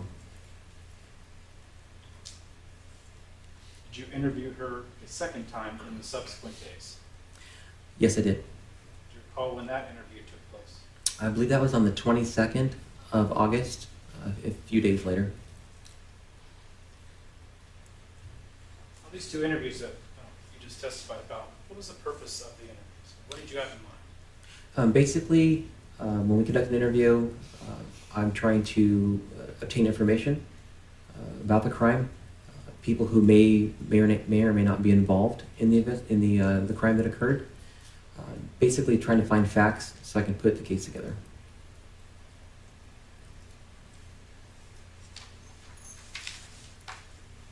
If I may approach, have an item marked. Yes.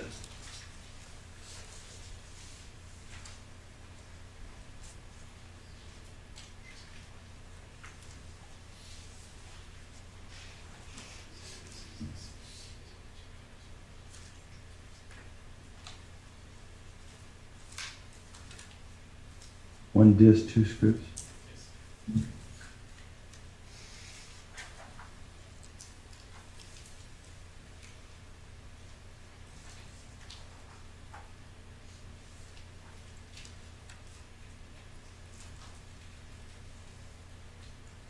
People's Exhibit 7, 7A, and 7B marked next in order. Let me approach the witness, Your Honor. Please. Showing you People's Exhibit 7, you recognize the CD. Yes. There's a signature, is that your signature? Yes, sir. Did you review the recordings on that CD to verify that those are the two interviews you did with Sabrina Limon on August 19th and August 22nd, 2014? Yes, sir, I did. Your Honor, I would request People 7 be moved into evidence at this time, be allowed to publish and provide transcripts to the jury. So Terry, an objection? Submitted. Granted, Mr. Smith. Ladies and gentlemen, in a moment, the bailiff is going to hand out a transcript of the recording. That's court ordered to help you follow along as to what you're listening to. But the actual evidence is what you hear, not what you read on the transcript. The transcript is just an aid to help you follow along. The actual evidence is what you hear. Okay.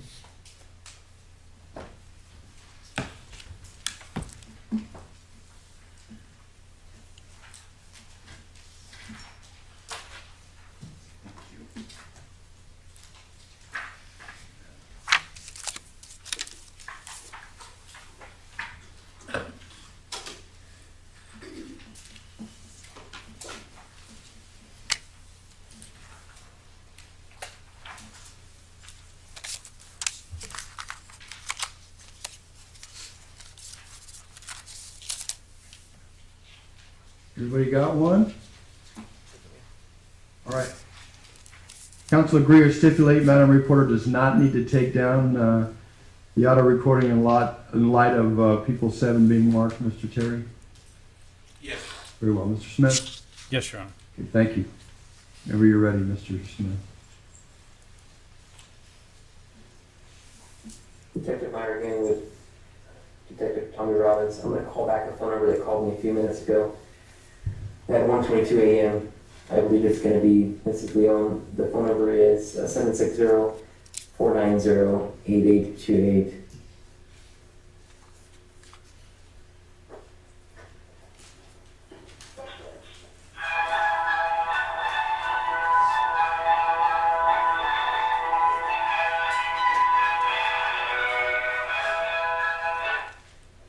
Hello? Hello? Hi, Sabrina Limon is calling from my phone, but I think she's on the phone with somebody else right now. Okay. Can you just have her call me back when she gets a chance? Okay, who is this? This is Detective Meyer. Detective Myer. Okay, hold on just a moment. Okay, hold on. Yeah. Let me make sure. Hold on a second. Okay, good. Okay, she's ready, but not really okay. Okay. Thanks so much, Rebecca. Okay, thank you so much. Where's Rebecca? Hello? Hello? Hi, this is Detective Meyer with the Kern County Sheriff's Office. I detected what happened to my husband. I do want to give you some information real quick. Just so you know, we are recording this phone call. I'm here along with another detective from the Sheriff's Office. His name is Detective Robbins, okay? What'd you say? I can't hear you. I'm sorry. What was that? Can you hear me now? You know what? Yeah, I can hear you right there. Okay, is there a better phone number, like a home line My phone? home line is 760 Okay, 241 okay. 8060. Okay, I'll call you on that phone number now. Thank you. It sounded like she had just talked to Rebecca. That's the corner, right? Or not? Yeah, she just said thank you, Rebecca, or something like that. Call her home number now.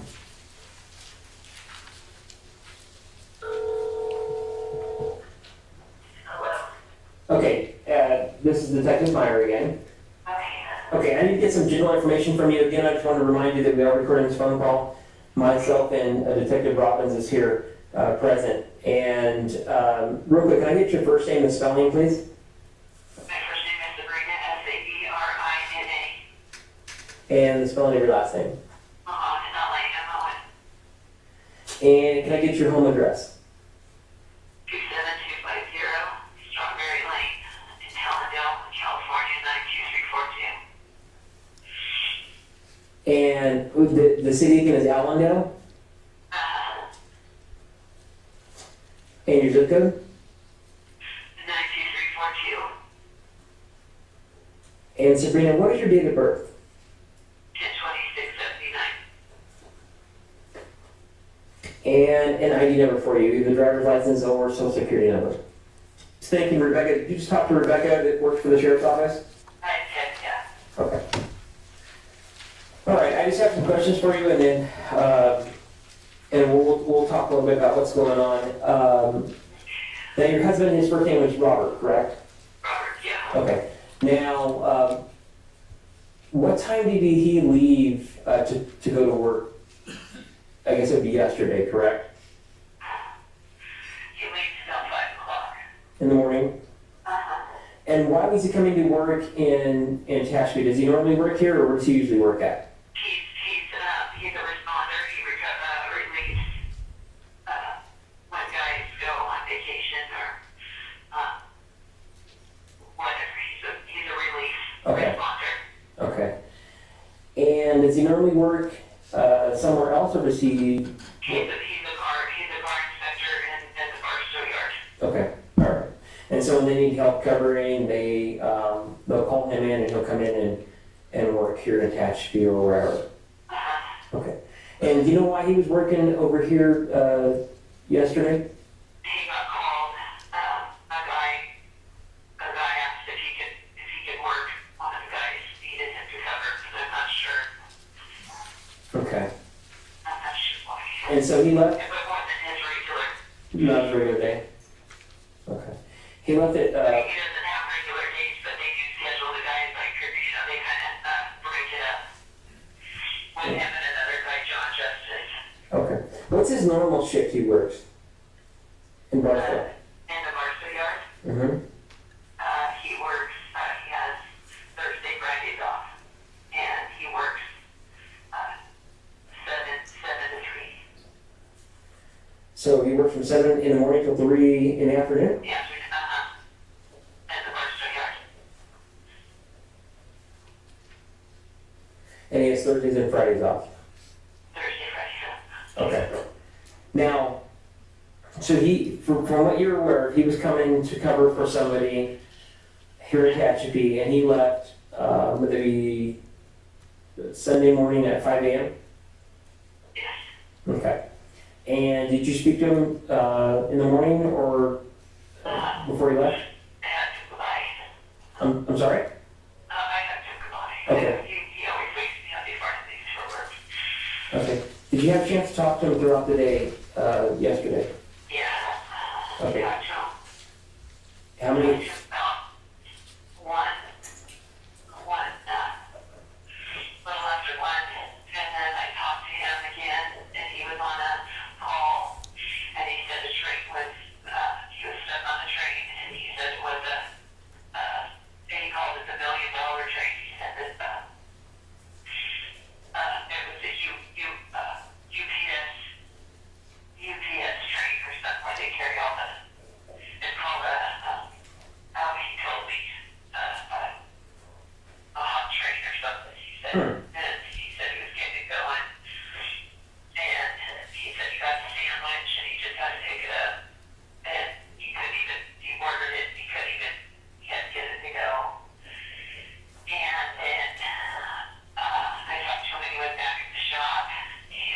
Okay, hold on one second, let's back up a little bit. So what time did you, so you talked, when you talked to him at 1 p.m., is that whenever he said he was working on the train?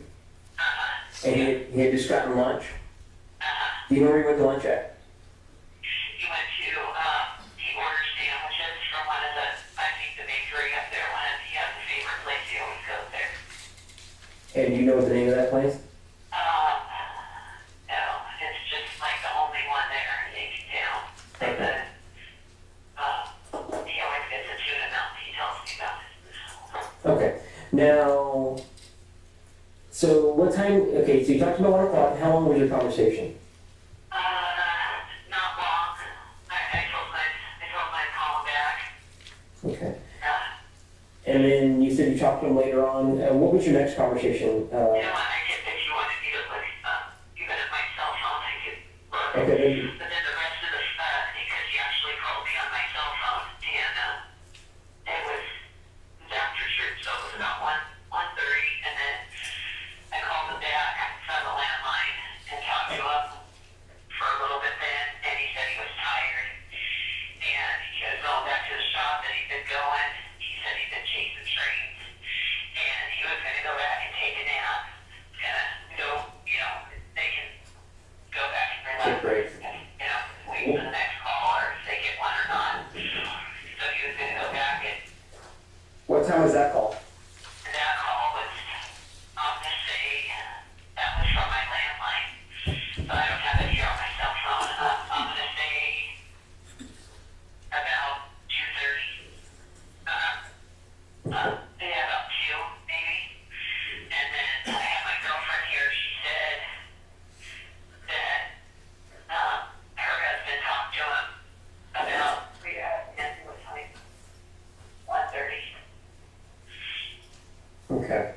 And then I talked to his mom, and his mom talked to him too. Today, she said, and I asked her what time it was, and I can't remember what she told me. Okay. Now, so you guys talked about 2:30 you talked to him, and he said he was feeling tired and he was gonna head back to the shop. Okay. And you said you also talked to him while he was at the shop, correct? Yeah. You know what time that was? Yeah, he was at the shop. He said he was gonna, and so I said, lay down and take it easy, and then usually he'll call me after he wakes up, but I got busy around here, and then I called him about probably about 4:30, maybe even closer to 5, and I was gonna go to my mom's and see her, and I called him, and he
Okay, and at what point in time did you hear something from someone?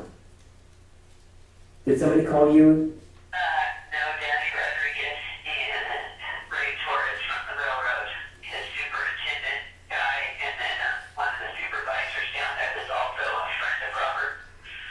I was looking out the window, and they pulled up in a white Jeep. Okay. Okay, now, as far as Robert goes, do you know of him having any trouble with anybody? Never. Never? Never. Everybody loves Robert. Okay. Loved him. And so everything going pretty normal with your guys' relationship? There's no issues or anything like that? No. Okay. Loved him so much. And there was nobody you can think of that might be upset with him, or he's never told you before that? No. Okay. How about his coworkers? How does he get along with his coworkers? Great. Okay. Everybody. Tell you what, everybody loves Robert. Everybody. So no one he had never told you that he was having any issues with any of the coworkers at all whatsoever? Okay. Anything you think of that's a problem? Okay. Well, right now, Sabrina, we're at the very preliminary stages of this whole investigation, and we don't have a lot of information right now, so we're working on that right now. I'm actually downloading the video surveillance right now as we speak. And so we don't really know anything yet, okay? What happened? What happened to him? That's it. We don't know. We don't really have any information yet. We're still working on it right now. It's like I said. Did he get? Where was he? What happened? Did they take his ass? Did they take his car? She said they didn't take his wallet. Like, why? You know, I obviously I can't answer that stuff. What type of cell phone does he have?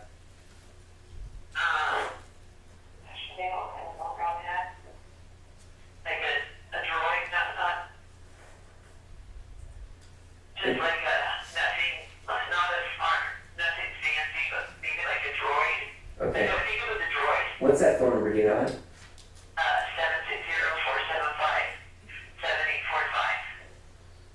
760-475-7845. Okay. Did you find his phone? Okay, hold on a second. It's 760-425-7845. 475. 7845. Okay. 45. Okay, I think we did find the phone, but like I said, we don't really have a whole lot of info right now to go on, and we're working on the scene right now. I'm actually away from the scene. I'm inside another office doing the video stuff right now, so I don't even know what's going on over there yet.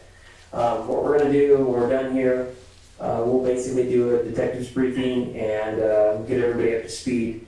And when I find any more information out, I'll give you a call and I'll let you know. Please, because I want to know. I want to know. I understand. I don't understand. I just don't understand. I don't understand. I can't, my brain is not putting this together at all. This isn't even possible. I just don't understand. I don't understand. I just want to know what happened. I don't understand. I just want to know. Okay. Well, as soon as I find out some information, I'll let you know. I'm really sorry, but Thank you so much. we are working our best right now, and we'll do our very best. And I'll call you as soon as I have more information. Okay? You do have my phone number. If something comes up, call me. And you're a detective? Yes. Detective Myer? Correct. With the Kern County Sheriff's Office. Okay, thank you so much. Okay. Thank you. All right, Sabrina. Okay, bye. Okay. Bye. Ending the call at 2:14 a.m.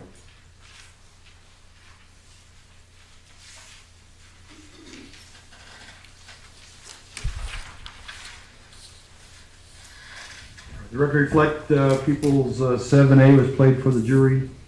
Mr. Smith? Mayor, I would request to play the second audio contained on that CD, labeled as RM28 from August 22nd, 2014. Will be 7B. Any objection, Mr. Terry? Submitted. It'll be played for the jury. Once again, the deputy is handing out a copy of the transcript. The actual evidence is what you hear, not what you read. The transcript is an aid to help you follow along. I'm going to repeat that to you about a lot during the trial.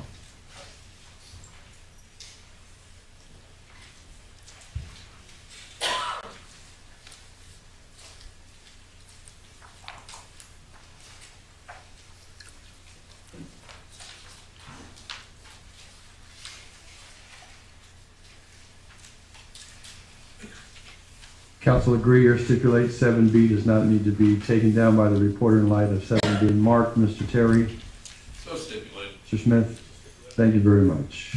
Whenever you're ready, Mr. Smith. Everybody got a copy?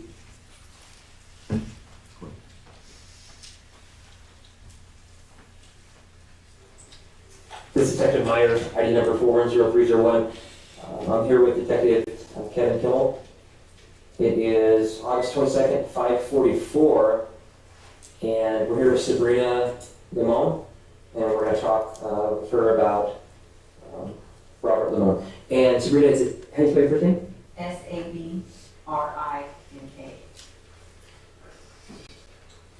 And what's your date of birth? 10/26/79. And you know your ID number? Okay. And so let's talk about Robert a little bit. How long has he worked for the railroad company? 15 years. 15 years? Okay. And how long have you known Robert? Page 2, line 8. Okay. Okay.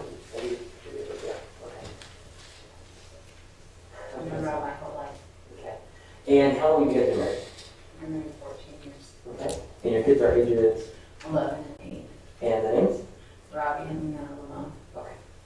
And so Robert's worked for the railroad for how many years again? 13. 13 years. And he works at a bar stop. What is his title? What does he do? I'm car inspector. Okay. And what does he do? He was responder. Okay. And what does the car, from what you know, the little bit you may know, I don't know if you guys talk about work a lot, but what does the car inspector do? They repair, Robert worked on the trains, on the cars. He would weld, he would inspect them, and in Ashby, he would go on calls, anything that was on the track. He would change pinion gears, weld. He did it all Okay. on And so he's based out of Barstow, and then he would work Tehachapi sometimes too, right? Huh. Now, quite often? How often did he work in Tehachapi, do you think? If you could just guess out of a month? He would have a schedule, he would be scheduled, and that's where he made good money. Okay. He made better money, supervisor pay. It was, like a holiday or whatever, he liked to get up there, he did. It would just vary, 'cause, the guys would go on a vacation, then it would be scheduled, he'd get scheduled,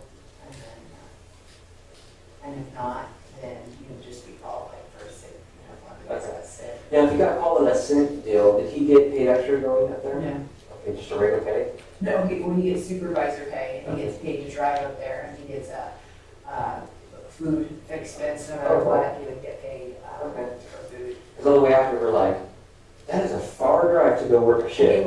He would work it quite often, and he made a lot of money, and he would take back and forth, and he'd always come home, and they'd even pay for room there, but he'd want to come home. Yeah, okay. So he did, so they kind of, if you wanted to stay there, they'd pay for it, so you come, so you have to drive all the. But he never, And he did 12 hours. we've gone up there, the kids and I, we've gone up there a couple years ago, so I'm familiar with the shop. And if you would get a call, we could stay, and the kids could like play.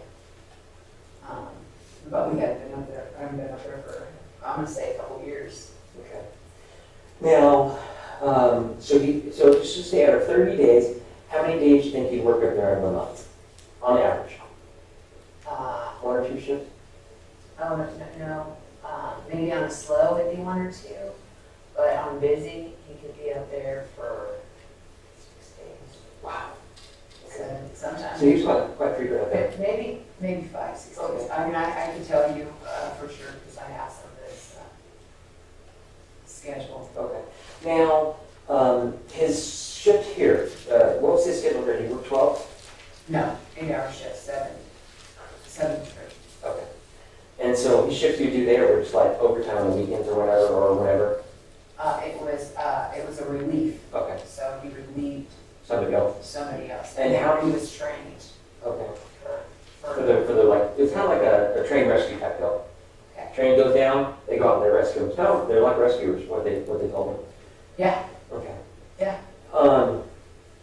So he worked here normal 8 to 5, Monday through Friday? No, Okay. yeah, Thursday, Friday's off. Okay. So he worked Saturday, Sunday, so he worked Saturday through Wednesday. No. Okay. So let's talk about this last weekend. Did he work last Saturday? Yeah, he did. And where did he work at Catch Gate?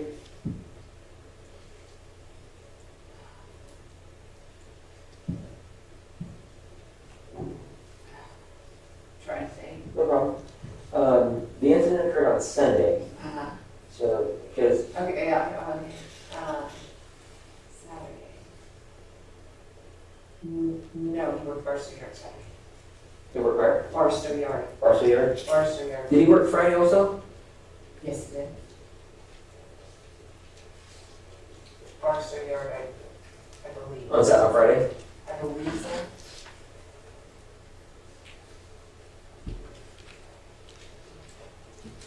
I can confirm that. That's okay. And so this Sunday he worked Catch Gate, just as to relieve, from what you were told, to relieve a guy who took some time off. I was under Robert Jacobs off of John Justice. Okay. So he said, yeah, I'll take it. So John Justice was supposed to work it? Yeah, he was supposed to work it. They would kind of, sometimes they would even say like, oh, Corey needs a cover. Do you want it? I'm just not like, so there was just John and Robert. Does John Justice work out of the, Barstow? Robert works. So let's talk about Sunday. He left, what time did he leave here to go to work? You know, I'm gonna say 5:15. Okay. He left me right. How long does it take him to get the Catch Gate? About, how long did it take you guys, like an hour, 20 minutes? Probably, yeah. Okay. Yeah. Okay. So he gets there, he works at 7. Did you talk, so he left here at 5 something, what, did you guys talk before he left? No, I always, just call me when you get there, always. And always call me when you get off, and I was going to church on Sunday. And I said, I'll call you when I get out of church. And I had Leon's little friend over here, and got the girls lunch. And then we talked to Robert on my cell phone, because I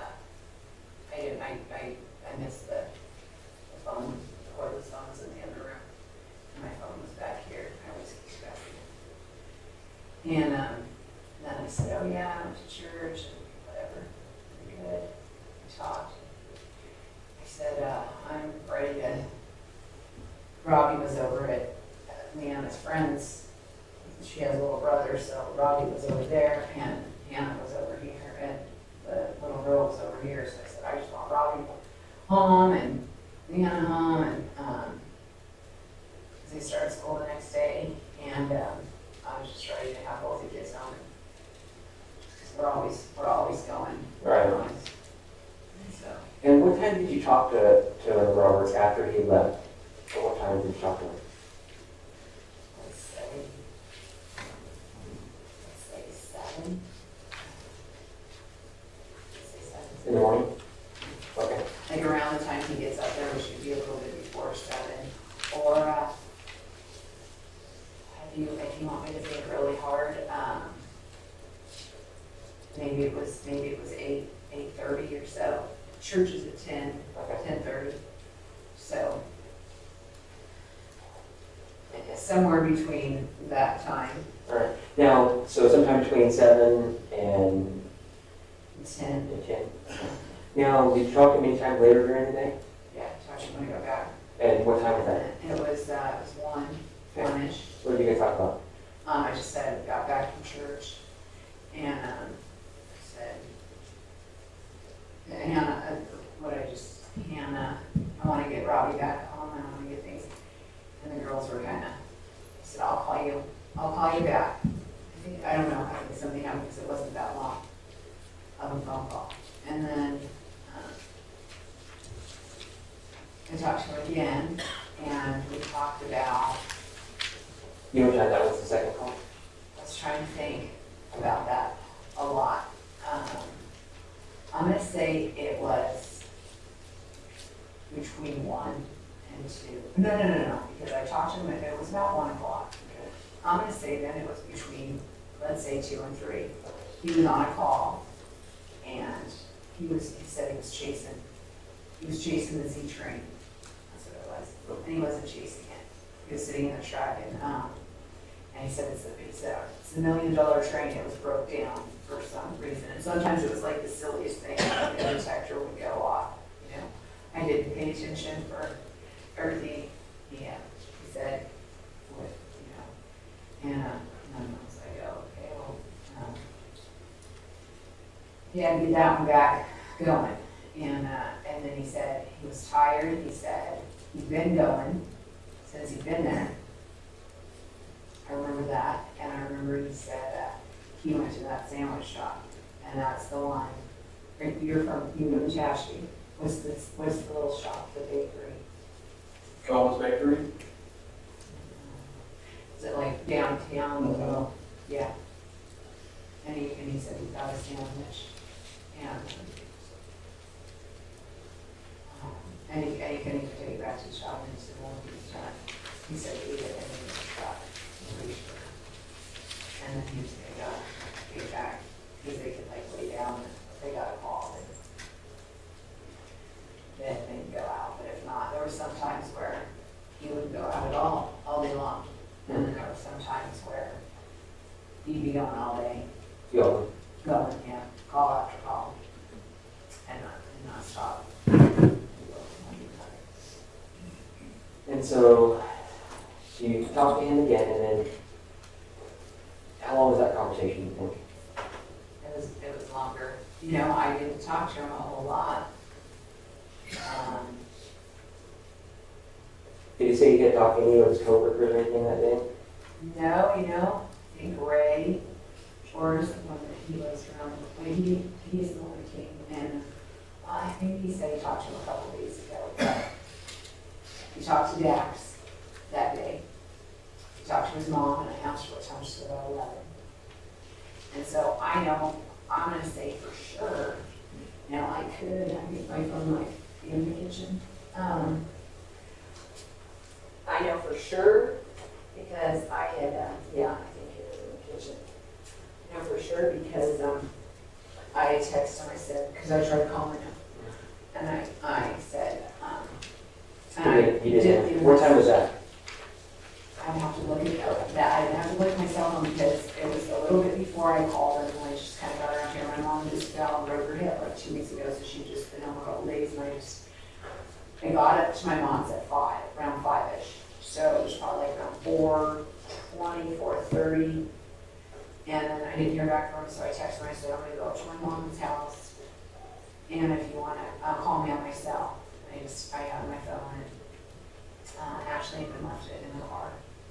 And yeah, me too, but I did. I got it in there, and it was no big deal. Sometimes we would talk all the time, and then sometimes it would just be like short, we wouldn't talk, he was busy, or if he was sleeping, and he said he was gonna take a nap. So I didn't call him, he's back in here, and then I texted him, and then I could go to my phone.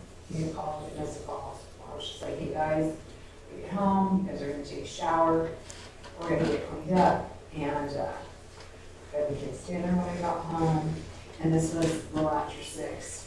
I got home, I left my parents' house, and a little after 6, so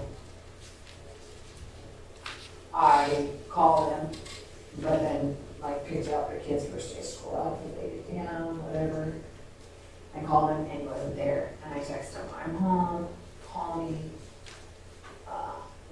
I'm getting the kids ready for school tomorrow. Yay. And then, still in here, I wanted about it. And, well, you're busy. You have to be busy. Because he would, if I woke him up, I might wake him up. When I call him sometimes, and he'd say,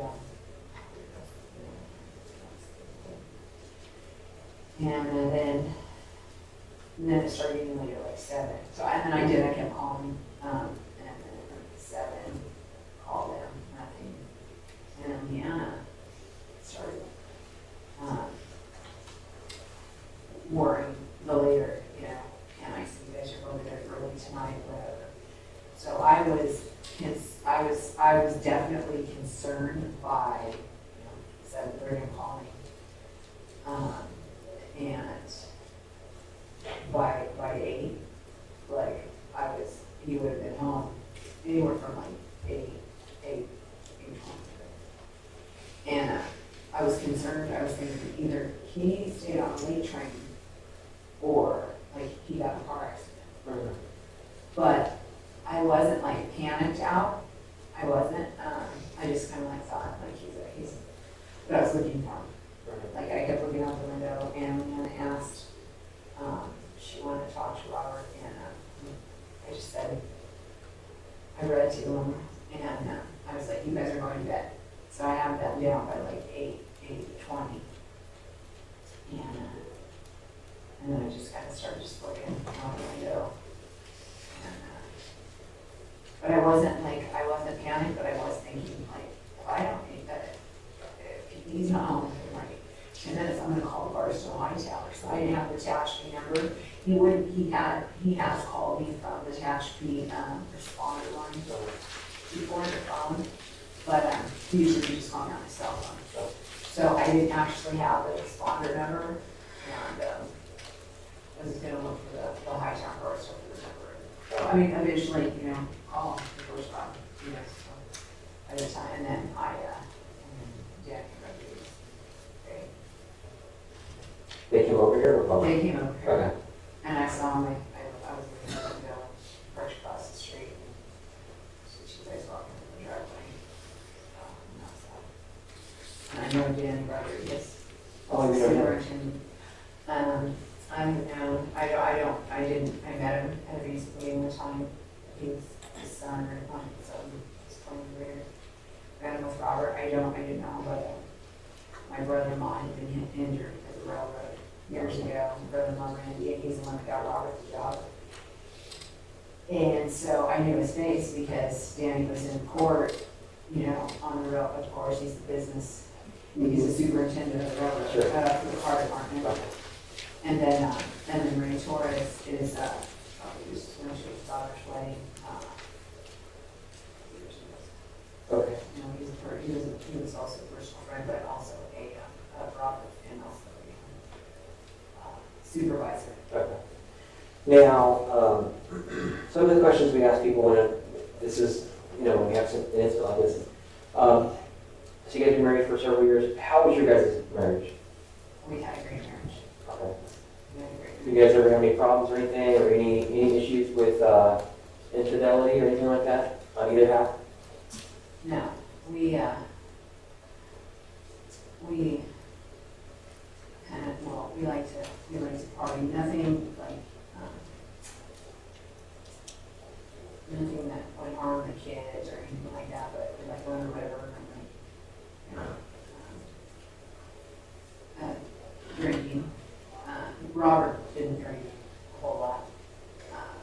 He would once he started getting fuzzy, but he always stayed in control. Now me, I had started, I just thought, and I even told her just recently, after my mom fell in her heaven, it's just trying to straighten up a little bit. Now, mind you, we worked, we had the house, we had the children, but I started feeling it a little more after when I wake up in the morning and think, okay, I need to chill a little bit. I'm tired. Right. And we keep going. We were super social. Okay. Now, so throughout your guys' marriage, you guys, have there any issues, infidelity or anything like that? Any issues with, like, at any point in time, did you ever think that maybe Rob may have had a girlfriend or anything? Never. Okay.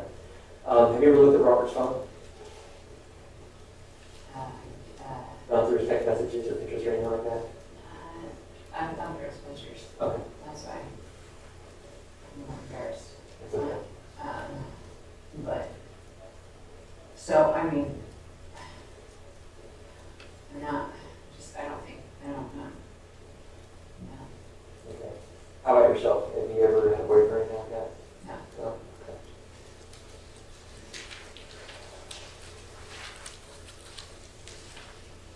Anything?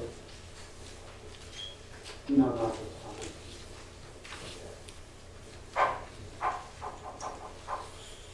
Was there anybody mad at Rob from work or anything like that? No. Have you ever carried a gun? No. Is his dad here? My dad, You know, I called, oh, did he get the guns from your dad? I called, I think, whatever number you gave me, I called that number 3 days ago and that person never returned the phone call. we don't think my dad, he probably doesn't know how to check his cell phone. I think he did it on his cell phone. So I wanted, because you gave me the number, and I kind of want to talk to him to find out what types of guns that, because here's the thing, we're trying to figure out if the person who did this brought the gun, or if Rob introduced the gun to the situation. I'll tell you what, I know, Robert did not have, I'll show you what is in their law. Here's why I would tell you that. Yeah, Because a lot of, what we've heard is a lot of people on the railroad carry guns, and they're not supposed to. Not that it would be, the bad thing, but I tell you, if I worked the railroad and I was working in those rural areas like that, I would have a gun with me, even if I wasn't supposed to, because my life's more important than carried a some knife. policy. Okay. He carried a knife on him. What kind of knife? Well, you know what I say, carry it. I'll show you. I don't know. I think that these are here. What is this? 22. And a rifle, a rifle. Well, there's even 22 pistols. Let's do a pistol and rifle. Did he carry the knife religiously? No, you know what? Maybe it was in his locker up there. You know, I said he carried a knife.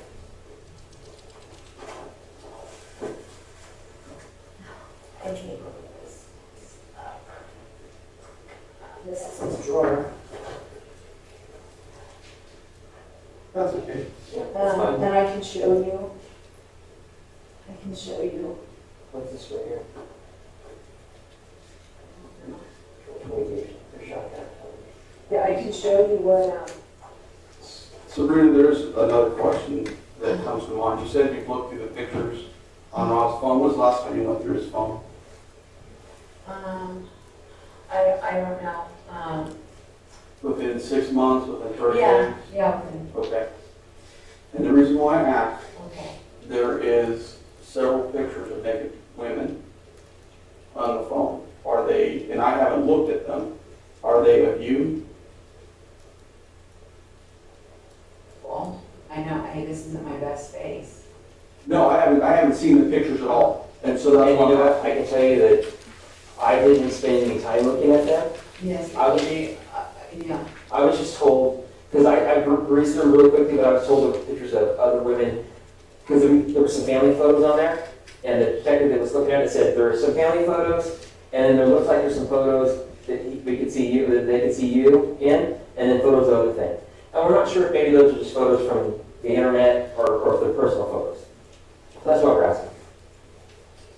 But, so there are some of you on there? Okay, all right. That's fine. And so that's why we're asking to eliminate all that. Like a girlfriend. Yes. And here's why. Because we're trying to eliminate if he did have a girlfriend, if that person may have tried to come and harm Robert. However, there's not a bunch of pictures that are different people. It's like very random. Like what I was told by the detective that reviewed him is there was pictures of you, that what he thought was you. Because he could see pictures of your family pictures and stuff, and then like you go to a picture of a naked girl and then look at the face and go, yeah, that looks like her. But then there was a couple random ones but just random. There wasn't like a bunch. There was like maybe one here or one there. There wasn't a lot. So that's why we're kind of asking. Because we're trying to limit the fact that if maybe he had a girlfriend, if her husband or boyfriend found out and was trying to harm him. You know what I mean? We have to try it and reach for everything we can. So, that was it. That's why we're asking. We just need to try and eliminate that's our job, is to try and find all the facts and try and put them together and eliminate every possibility from happening. So that's why we're asking. Only thing if I saw him, it might be like some of my girlfriends, just Okay. because, like I said, Did you guys have an open relationship then? no, Just maybe out partying at the river. partying at the river, Okay. like, things like one, and, you know. Okay. Those were older, I mean, I could tell you it. Well, if it comes into it, don't get me wrong, if it comes into it, we may have to cross that bridge, but right now we don't have to. We're just trying to eliminate certain things, okay?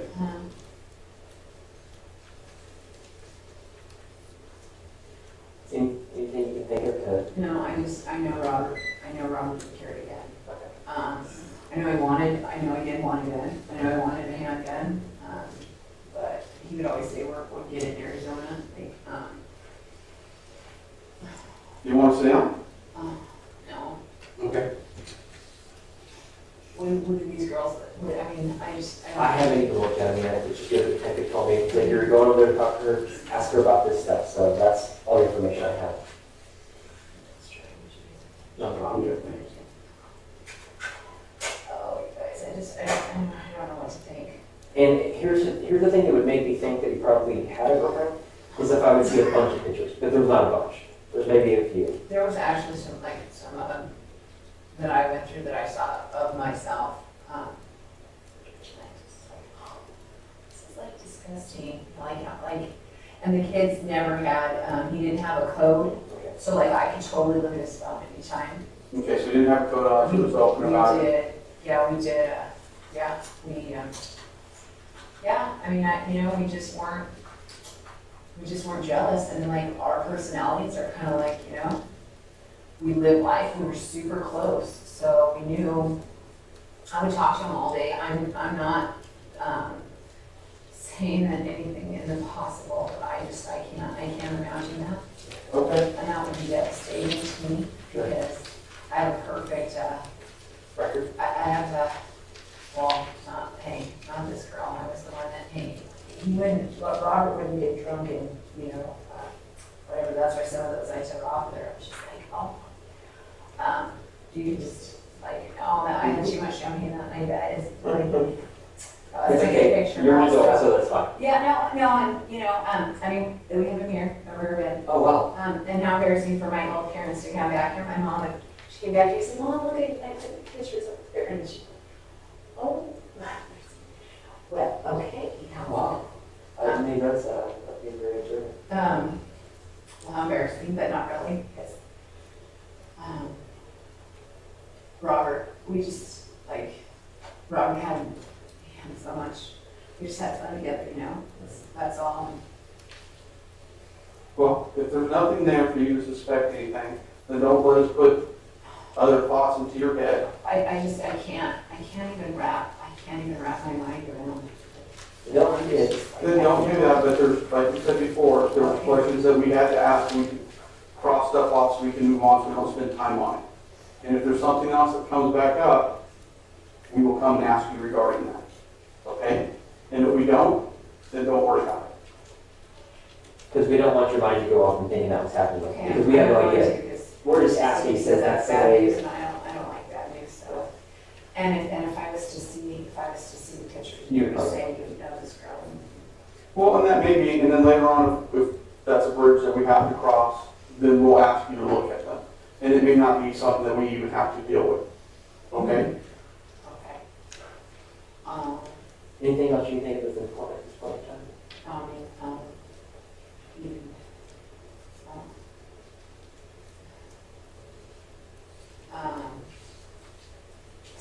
so you're, that's something these guys are like, why are these detectives keep asking about guns, Because we're kind of thinking, well, we don't really know. We're all thinking right now, we're trying to put what everything's like. And wondering if maybe Robert properly got into the scenario. You know what I mean? Well, I know, Because a lot of these guys carry guns.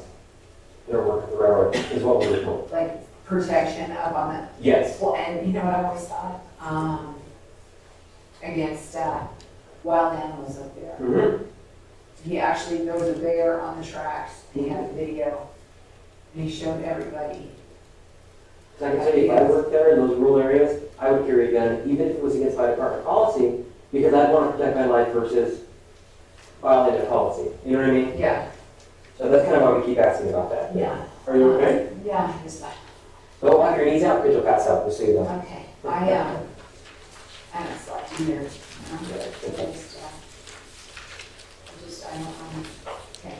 Well, I'm going to stop the recording as of now, if there's nothing else to add, and then I'll go up front. If anybody else has any questions, we'll answer them, and then we can go from there, okay?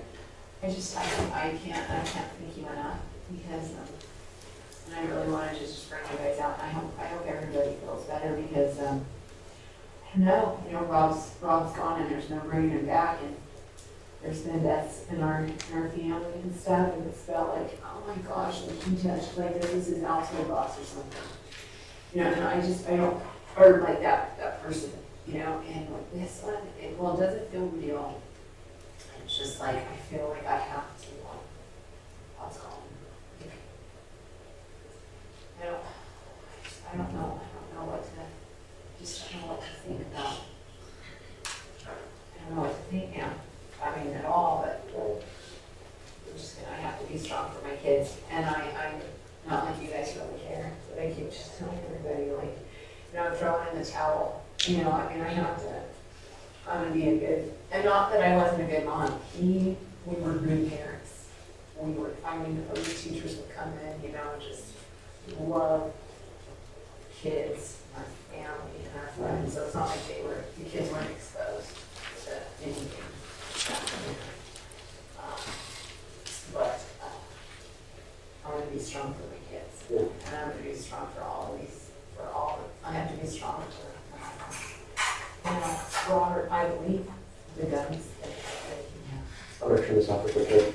are. It's 6:15, and I'll turn this over. All right, record reflects 7B was played for the jury. Mr. Smith, time to call it a day? Yes, Your Honor. All right. Ladies and gentlemen, leave your notes and your transcripts on your chair, okay? I appreciate your patience. We'll see everybody back tomorrow morning at 9 o'clock. Remember not to form or express any opinion or discuss the case. We'll see you back at 9. Thank you very much.